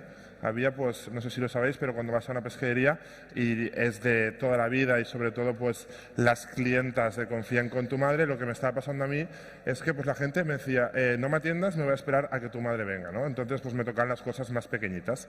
Poco a poco esa gente fue cogiendo confianza conmigo y al final me empezaron a dejar prepararle pues una lubina, un rodaballo, lo que fuera, porque ya veían que el chico lleva tiempo por ahí. Esa unión que yo tuve con el cliente, esa confianza, es lo que hizo que yo fuera poco a poco aprendiendo recetas de cocina, porque no me daba cuenta, pero cada vez que una señora me contaba una cosa o yo le contaba otra, iba pues generando un recetario dentro que al final, cuando quedamos con los colegas, ¿quién cocinaba? Era Aleix. ¿Por qué? Porque Aleix pues traía el producto de la pescaría, porque Aleix sabía cocinar el pescado. Y un día me senté y me di cuenta que, oye, pues tampoco no se te da tan mal, ¿no? Ya sabes cocinar un poco, ya sabía pues 4 o 5 cosas, que esto, ligado a una oportunidad que pasó por delante de mí, que fue pues el casting de MasterChef, hicieron que yo estuviera como más tranquilo a la hora de presentarme ahí. Ese casting fue totalmente, no voy a decir absurdo, pero en mi vida había pasado por la cabeza presentarme a un casting, en mi vida había pasado por la cabeza pasar al siguiente nivel, y lo que había pasado en ese momento es que sin quererlo, teniendo pues una vida detrás de trabajo con mis padres, entendiendo que la cocina ya era parte de mí, oposité, y al final del recorrido de ese casting lo que pasó fue un poquito lo mejor que me podría pasar, que es que gané el concurso. Cuando tú ganas ese concurso, pasan diferentes cosas dentro de ti, ¿no? Tú al final sales ganador de un programa a nivel nacional y la gente por la calle te dice que tú eres chef. Yo iba por la calle, me paraban y me decían, ¿qué tal, chef? ¿No? Y claro, cuando yo escuchaba chef, yo sabía que era una palabra muy grande, porque al final pensar que un chef es para mí, sobre todo, una persona que es muy aplicada, que lleva pues muchos años en el negocio, que sabe gestionar pedidos, sabe gestionar volúmenes de gente grandes, tensión. Y yo, aunque hubiera ganado un programa de 3 meses de cocina, jamás en la vida había estado dentro de una cocina practicando, entendiendo cómo gestionar un equipo entero, ¿no? Entonces yo ahí es donde me senté. Vine a estudiar aquí al Basque Culinary, en esta tierra que es maravillosa, y empecé a pensar en montar un restaurante más o menos gastronómico, pero un poco canalla, con unos bocadillos de pescado, porque la rama del pescado desde mi casa siempre tiraba mucho. Y ahí es cuando me di cuenta que estaba quizá haciendo algo que la gente esperaba, porque cuando sales de este programa o lo que el mundo espera de ti, quizá es esa parte más gastronómica, esa parte de alta cocina, y como yo os he dicho antes, yo siempre he querido emprender una marca y al final es muy diferente emprender una marca que ser cocinero. El cocinero al final es una persona que es igual de emprendedora, pero se dedica prácticamente a lo que es la cocina y poco más. Mis skills o las ganas de hacer cosas eran siempre pues pasar por el marketing, pasar por operaciones, montar equipos, salirme de la operativa de la cocina, volver a la cocina, generar cosas. Y lo que pasaba es que me estaba encontrando que estaba yo dirigiéndome casi a lo que el mundo esperaba de mí, que era montar un restaurante más o menos gastronómico.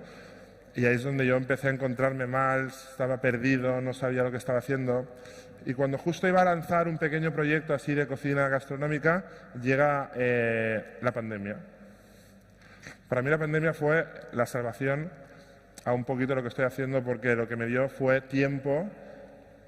Ayer se lo comentaba a mi chica, la pandemia fue como el mundo me dijo párate, quédate en casa, respira y entiende bien lo que vas a hacer. Porque yo iba un poco a contracorriente del mundo, de lo que el mundo quería de mí, atropellado y prácticamente sin saber liderar mi propia vida. Entonces esa pandemia fue dejarme en casa, sentar, pensar. El mundo de alrededor solo era digital, por lo tanto tuve mucho tiempo para mí y empezar a entender qué cosa quería yo realmente hacer en mi vida sin que importara lo que el mundo pensara que yo iba a hacer. Entonces, durante esa pandemia, que tuve muchos ratitos para mí, llegó a mi vida la que es hoy en día una gran persona para mí, que es mi socio, que es Uriol, que lo que pasó es que un triste DM o un perdido DM en esa carpeta que nadie mira, ¿no? Había un mensaje de una persona que me decía, oye, soy Uriol, quiero montar un proyecto de delivery, no conozco ningún chef, no sé cocinar y me pongo en contacto contigo para ver si podemos hablar y hacer algo. Yo soy una persona que tiene ahora 39 años, no tenía nada que ver con él, yo soy de Manresa, él es de Barcelona, 0 amigos en común, pero había algo que me hizo abrir ese mensaje y que empezáramos a hablar. Imaginaros la velocidad que al cabo de un mes éramos socios a nivel digital, no nos habíamos visto nunca las caras. De hecho, yo le pedí el DNI una vez para ver si era él o no. Y empezamos a mantener conversaciones con Globo a nivel digital porque entendimos 2 cosas. O yo entendí 2 cosas. Una, acaba de llegar la oportunidad de mi vida de montar una marca y me acabo de desatar del sentimiento de montar algo para la otra gente. Y 2, tengo una persona a nivel de empresa, más o menos experta, a mi lado para montar esto. Entonces, ¿qué pasó? Empezamos a decir, oye, tenemos una cosa que es la pandemia, momento de delivery más fuerte de la historia, y tenemos otra que es el food así más casual, que pueden ser pues hamburguesas, pizzas, tapas, que es lo que se está poniendo más de moda, ¿no? Más que la alta cocina. Entonces yo en la pandemia, como tenía mucho rato, hacía cocinas en casa de platos más o menos elaborados, pero eran muy sencillos. Habían pues unas croquetas, habían ensaladillas, tatakis, cosas más o menos sencillas, pero que yo creía que se podían llevar al delivery con una marca chula. Entonces creamos un nombre en medio de la pandemia que se llamaba Vicio, y Vicio fue pues un nombre que creíamos que englobaba un poquito lo que era pues el sentimiento de repetir un producto, una tipología, una tipo un poco así ochentera, noventera, redondita, negra, roja, que al final pues cumplía con esa parte canalla, elegante, seductora. Y con todo esto decidimos, oye, yo nunca he montado un restaurante, mi socio tampoco, pero creo que somos capaces de montar un food delivery pequeñito en Barcelona para hacer un pequeño test de a ver qué tal respira.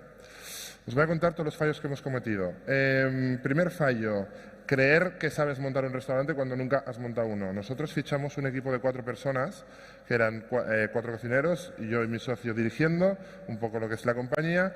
Alquilamos un pequeño local en Barcelona, alquilamos los proveedores para que nos trajeran materia prima, empezamos a desarrollar que si tatakis, ensaladillas, tartares y demás para mandar a casa. Y nosotros salíamos al mercado el 21 de junio de 2020. Ese día, donde ya creíamos que lo teníamos todo y 2 horas antes de empezar el servicio, que era un Friends Family gratuito para ver feedback, estábamos eligiendo el packaging para que veáis que la velocidad que llevábamos era demasiado rápida, no había solidez. La verdad es que todo era muy volátil, ¿no? Entonces ese servicio fue el peor servicio de mi vida. Yo terminé llorando a las 12 de la noche porque todo el esfuerzo ya no os diré de 2 meses anteriores, sino de una vida, queriendo emprender, queriendo hacer las cosas bien, teniendo una baza muy buena que es la de MasterChef, que el público espera algo de ti, gasté un cartucho en una noche corriendo porque creí que más o menos montando un restaurante como fuera, con un equipo tal cual, y mi nombre, eso valdría. Entonces esa noche nos dimos cuenta que el producto llegó frío, llegó movido, porque un tataki a lo mejor no es el mejor producto para viajar, la marca no tenía ningún tipo de branding, salíamos al cabo de 24 horas a nivel de Barcelona, pero con notas de prensa, con toda la parte de PR. Y entonces esa noche nos acostamos a las 4 de la mañana pensando y reflexionando si lo mejor era tirarlo todo por la borda, el trabajo de ese tiempo, despedir a la gente, romper con los proveedores, romper el contrato de alquiler o tirar para adelante y ver el futuro pues, que nos deparaba. Entonces, quizá lo más fácil hubiera sido, ya estamos encarrilados, vamos a tirarle, y lo más difícil era, oye, vamos a romperlo todo y a la mañana siguiente empezamos desde cero. Decidimos tomar la decisión de volver a la casilla de salida y romper con todo, menos una cosa que era muy importante, que era el nombre. El nombre para mí era quizá lo que más había que proteger porque creía pues, que Vicio tenía como sonaba bien, me gustaba, la tipología era muy chula y al final pues pensé, oye, vamos a proteger esta marca que creo que es una buena baza y vamos a intentar reconstruir todo lo que no hemos hecho bien. Empezamos a trabajar, nos dimos una semana para pensar. Yo me fui en Cataluña, San Juan es súper festivo, me fui a la playa con mis amigos y estuve una semana muy zen pensando dónde había fallado porque hay mucha gente que al final tiene la capacidad de que cuando las cosas no le van bien, tira los balones para afuera, ¿no? Y yo hubiera podido pensar que el público no estaba preparado para mi producto, que los riders iban lentos, que la gente no tiene para dar, y al final hice lo contrario. Creo que soy una persona súper autoexigente y me dije, no has estudiado bien tu target, no has entendido bien qué producto quiere consumir la gente, el precio que vas a vender en delivery no es el precio medio, es mucho más alto, porque si vendes tatakis y demás en esa aplicación pues no estás en la media, no tienes branding bien hecho, no has capturado bien las operaciones y no has sabido gestionar bien tu propia flota. Entonces todo esto me lo cargué a la espalda y estuve una semana peleando conmigo mismo, entendiendo, oye, si hay que hacer las cosas bien hechas, ¿cómo las haría? ¿No? Y yo pensar que nunca he hecho un máster, nunca he hecho una carrera, de hecho no tengo ni el bachillerato, pero sí que es una realidad que he leído decenas y decenas y decenas de libros de emprendimiento, de marketing, de operaciones, de cómo más o menos había que lanzar una empresa.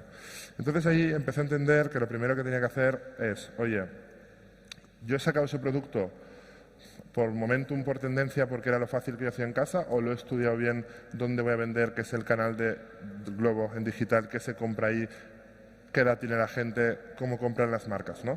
Entonces empezamos otra vez con Uri y decidimos ir a por el mercado de las hamburguesas en Barcelona. La burger, para que tengáis una idea, es el 60% de las compras en Globo, el 30% es pizza y el 20% restante serían sushi, kebabs, pokés y demás. Entonces entendimos que si capturábamos el mayor mercado dentro de Globo ya teníamos una base bien hecha. Yo tengo una parte dentro de mí que me gusta mucho, que es al fast food, llamarle así, darle mucha calidad. Es decir, yo creo que, y aquí compartiremos todos lo mismo, que aquí el día que nos comemos una pizza de esas que nos hace llorar o una burger que nos hace llorar, un buen kebab bien hecho, y os hablo de mucha calidad, los canelones de la abuela, no alta cocina, sino productos bien hechos, que al final entendemos que con muy buenos ingredientes te hacen llorar, ¿no? Y yo, pues, es una de las cosas que me parecía sexy.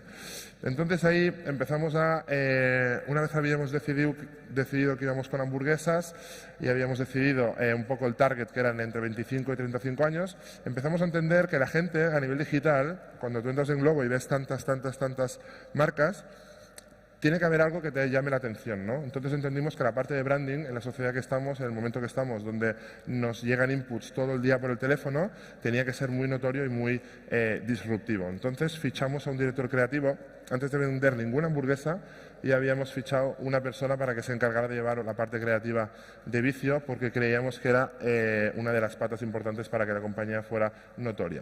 Entonces empezamos a trabajar bien, hacer pruebas con amigos, mandar el pedido a casa de la gente, controlar temperaturas, entender bien que el packaging es nuestro camarero cuando la gente le llega pues, un producto para casa.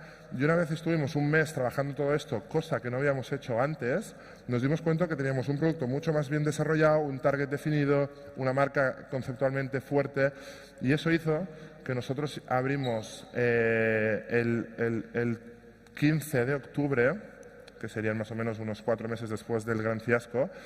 Ese fin de semana agotáramos existencias en las primeras ventas. Yo me senté ese domingo, abrimos un viernes, fue full viernes, full sábado, y el domingo tuvimos que cerrar porque no teníamos pan. Yo me senté y pensé, ostras, ¿cómo puede ser que del fracaso más grande por lo menos a nivel personal, un éxito tan grande, hayan solo 4 meses, ¿no? Y empezamos a entender la gran diferencia cuando nos damos de leches contra cualquier cosa, la gran diferencia entre entender dónde hemos fallado, entender, ser autocríticos, ver dónde podemos mejorar, o ver las veces que quizá por orgullo o quizá por ser caballos y ir así, no vemos alrededor e intentamos pues saltar ese muro que de verdad deberíamos pues esquivar. A partir de ahí os cuento un poco lo que hemos hecho de ese momento hasta ahora. Nosotros nacimos, como os he dicho, 15 de octubre, primer fin de semana sold out. Entonces arrancamos un equipo de 4 personas igual, más el director creativo y yo, Yuri. Éramos, pues mira, 7 personas. Actualmente somos más de 120 personas en un año, y un poco el recorrido que hemos tenido a nivel de empresa, para contaros 4 datos. Somos la marca que más ha crecido a nivel mundial dentro de la aplicación en un año, con más de un 400% de crecimiento. Estamos a punto de cerrar el primer año con casi 4 millones de facturación. Somos el nombre más buscado dentro de la aplicación de Glovo en Barcelona, por delante de pizza, de burger, de compresas, de lo que tú busques en Barcelona, vas a encontrar antes Vicio, ¿no? La gente es lo que busca. Y somos un equipo de talento brutal. Esto es un poquito las cosas que hemos hecho. ¿Por qué os cuento eso y por qué para mí la gran diferencia entre lo que es Vicio y lo que puede ser otra marca a nivel digital dentro de Glovo? Para mí hay 3 pilares fundamentales que han hecho que tengamos estos hitos, que son producto, branding y talento. Sin el producto la gente no nos repetiría. Es imposible que repitan un producto mediocre. Sin el branding nadie nos hubiera conocido. Y sin talento, ninguna de las dos sería posible. Es importantísimo, o para mí es lo más importante, tener gente muy talentosa. No hablo de tener gente, sino hablo de tener gente talentosa, porque hay en todos los lados.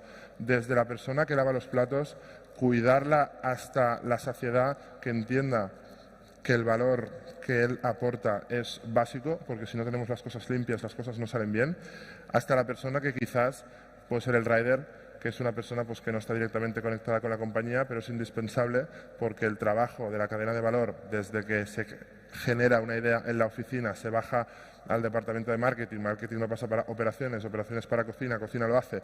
Todo esto termina en darle una bolsa a un rider. Si ese rider no lo cuidamos, si ese rider no le tenemos confianza, si no le damos todo nuestro cariño, ese producto pierde el valor a la hora de llegar para casa de la gente. Entonces nosotros tenemos muchas charlas con Glovo, nuestros restaurantes, que tenemos uno en Barcelona y abrimos 4 más el siguiente mes en Barcelona y Madrid, están hechos de una manera que tenemos como un rider station fuera, donde si nos piden agua se la damos, donde tenemos unas pantallas que hemos hecho un software propio, que el rider se siente cómodo porque llega y pone su número, sale su nombre, le enviamos un mensaje al móvil para que esté tranquilo y pueda ver pues, sus vídeos por el teléfono. Glovo siempre nos ha dicho que somos el único partner, ¿no? Por lo menos en Barcelona, que tiene como una dedicación al rider por encima de la media. Al final, un poquito lo que es Vicio, no sé si lo conocíais o no lo conocíais, somos una marca de hamburguesas en Barcelona, pero entendimos, o mi visión un poquito era, disruptir el mercado de la burger en digital, porque al final creíamos que, sobre todo por la pandemia, la gente hoy en día necesita comprar marcas de lo que sea. Necesita sentirse parte de cualquier tipo de marca. Si yo me voy a comprar una bicicleta, yo quiero comprar una marca que más o menos hable mi idioma, aunque nunca haya ido con bicicleta. Yo quiero que esa marca hable mi lenguaje, quiero que esa marca entienda mi política de precios, quiero que esa marca cuando falle me lo cuente. Y lo que nos dimos cuenta en la pandemia es que quizá en el mundo de la hamburguesa, épocas donde no podíamos salir de casa y el único punto de consumo lo teníamos mediodía y cena en casa con bolsas y con packaging, entendimos que ahí quizá Vicio podía ser disruptivo, ser capaz de transmitir todos los valores que generamos en la compañía a la hora de que una persona te diera pues, una bolsa y tú abrieras pues, un packaging muy elaborado, muy marquista, con los colores muy chulos de la marca, con el logo siempre en medio.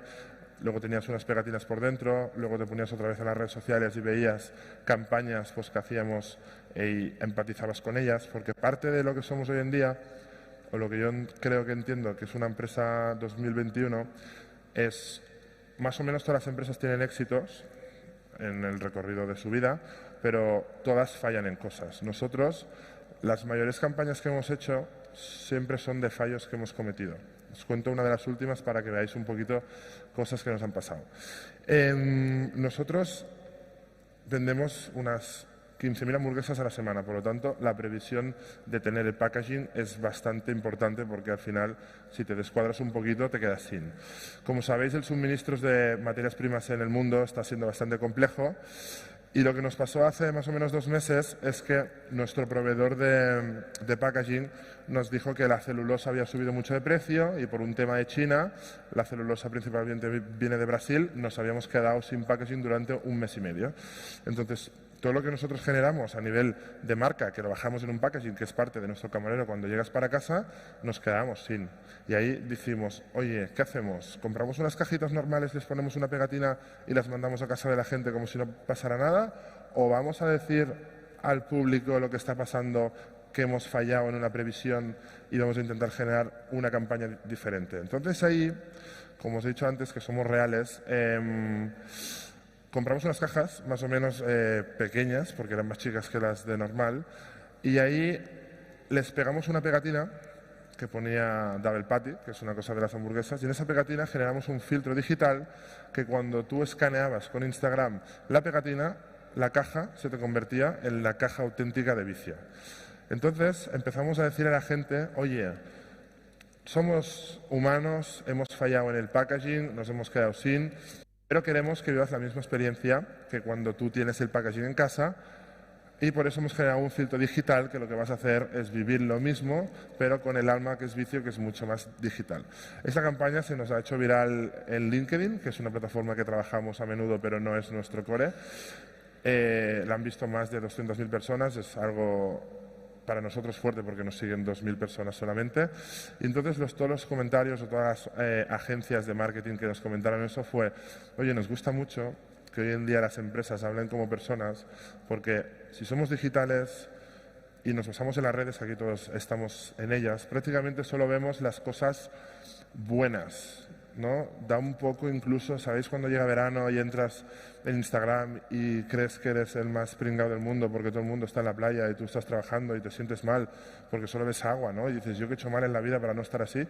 Es un poquito que la gente solo enseña lo que le gusta de verdad o las cosas buenas, ¿no? Y nosotros en Vicio lo que empezamos a entender es que, muy bien, hay cosas muy divertidas, que abrimos un local por aquí, montamos una campaña con Red Bull por allá, pero lo importante es que cuando tenemos fallos, a la gente también se los contamos. Y esto lo que hace es que nos vean como una empresa mucho más real y empaticen por dos. Porque para mí es muy diferencial crear una marca o crear una comunidad. Crear una comunidad es mucho más complejo y hay que entender que no puedo hablar todo el día de precios, de descuentos, de vende ya, de cómpramelo ya, sino simplemente hay muchos momentos nosotros en la comunicación diaria que lo que hablamos es simplemente como un colega más que tendrías en las redes. De, oye, nos hemos inventado la 8ª maravilla del mundo, que es la comida, y la hemos bajado a una hamburguesa y hemos hecho un cuadro de la Gioconda con la de esto. Esto no tiene ningún poder de venta real. El funnel de compra está lejos, está fuera.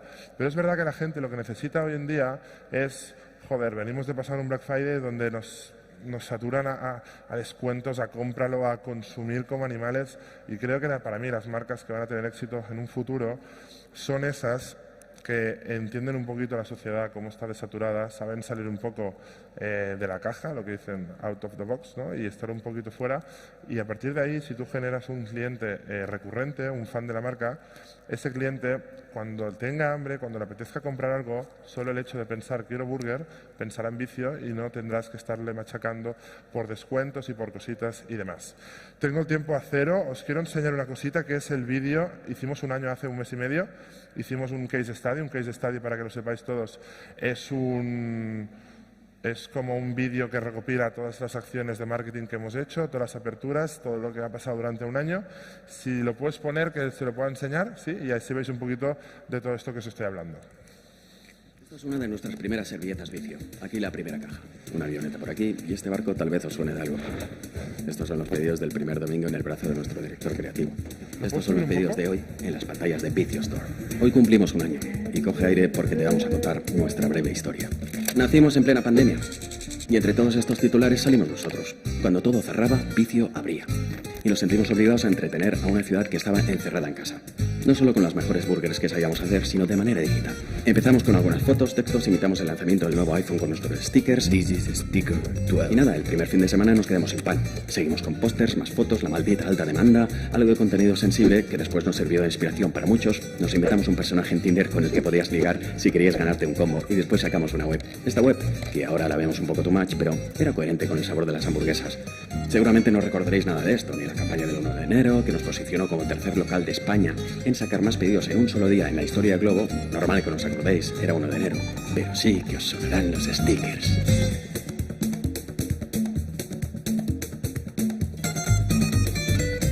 Ahora, esta es la entrada al restaurante, pero antes era así. Este es Iniesta saludándonos desde Japón.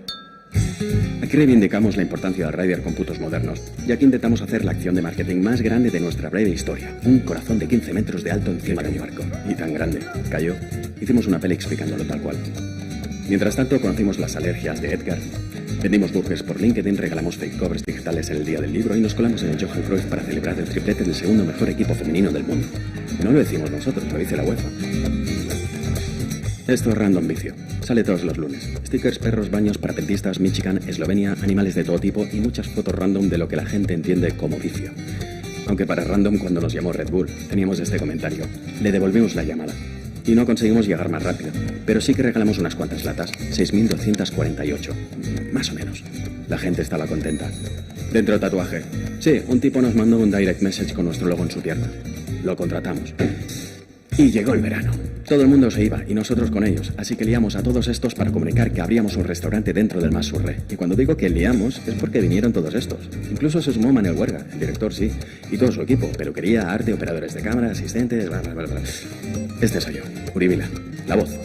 Bueno, y también la cara en el spot de apertura de Vicio Store, la primera tienda física en Barcelona. Porque mientras estábamos en la Costa Brava, abríamos nuestro primer restaurante digital, pero real.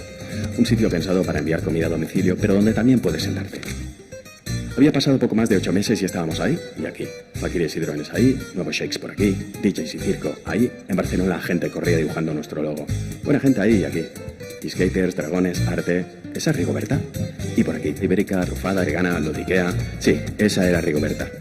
Y esto ya pasa los 3 minutos, así que dentro avioneta. Saludos a los amigos de Besovich. 1000 disculpas a los que os encontráis alta demanda. Hemos pasado 60 pedidos el mejor viernes a multiplicarlo por 10 el peor lunes.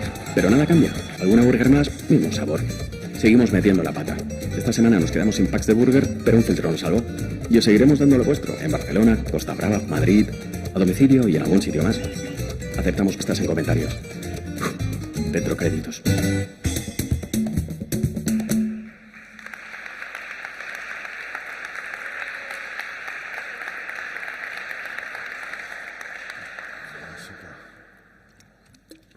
Bueno, lo que habéis visto es un poquito, es todo lo que hemos hecho este último año, menos el pájaro ese que sale corriendo por ahí, es todo material propio.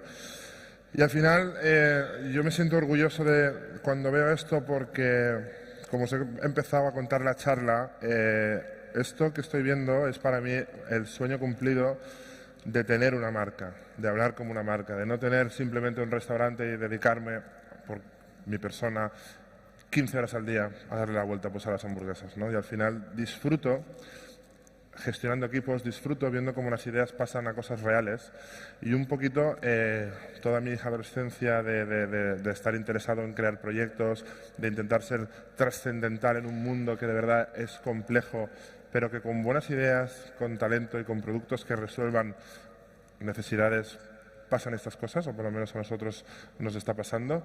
Y simplemente contaros, que esta es pues, mi experiencia, daros mucha motivación a todos porque de verdad que nada es imposible. Yo me he topado contra esa pared muchas veces, pero siempre hemos entendido de que, oye, las cosas a veces cuando no salen rectas hay que darles para un lado para luego volver a ir recto.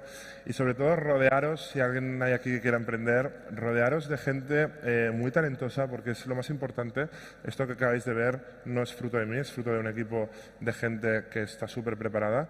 Y para mí lo más importante es eso, ser honestos con vosotros mismos, tener muchas ganas, ser perseverantes. La perseverancia para mí es el atributo más complejo que hay en la gente, porque cuando todo va bien, todo es fácil, pero cuando las cosas empiezan a ponerse malas, que se ponen, ahí es donde marca la diferencia la persona que es exitosa o la persona un poco que se queda pues, en el camino. Muchas gracias a todos y mucha suerte a todos con los proyectos.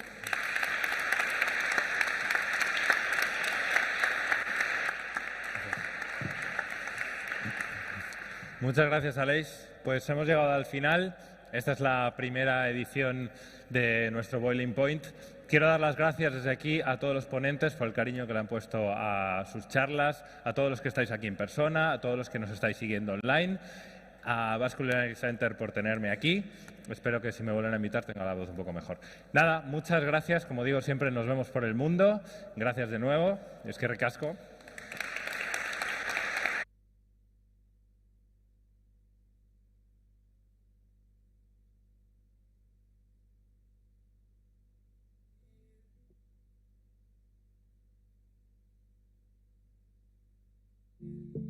I've been thinking about you. Where do we go from here? I will always be there for you. Feeling lost and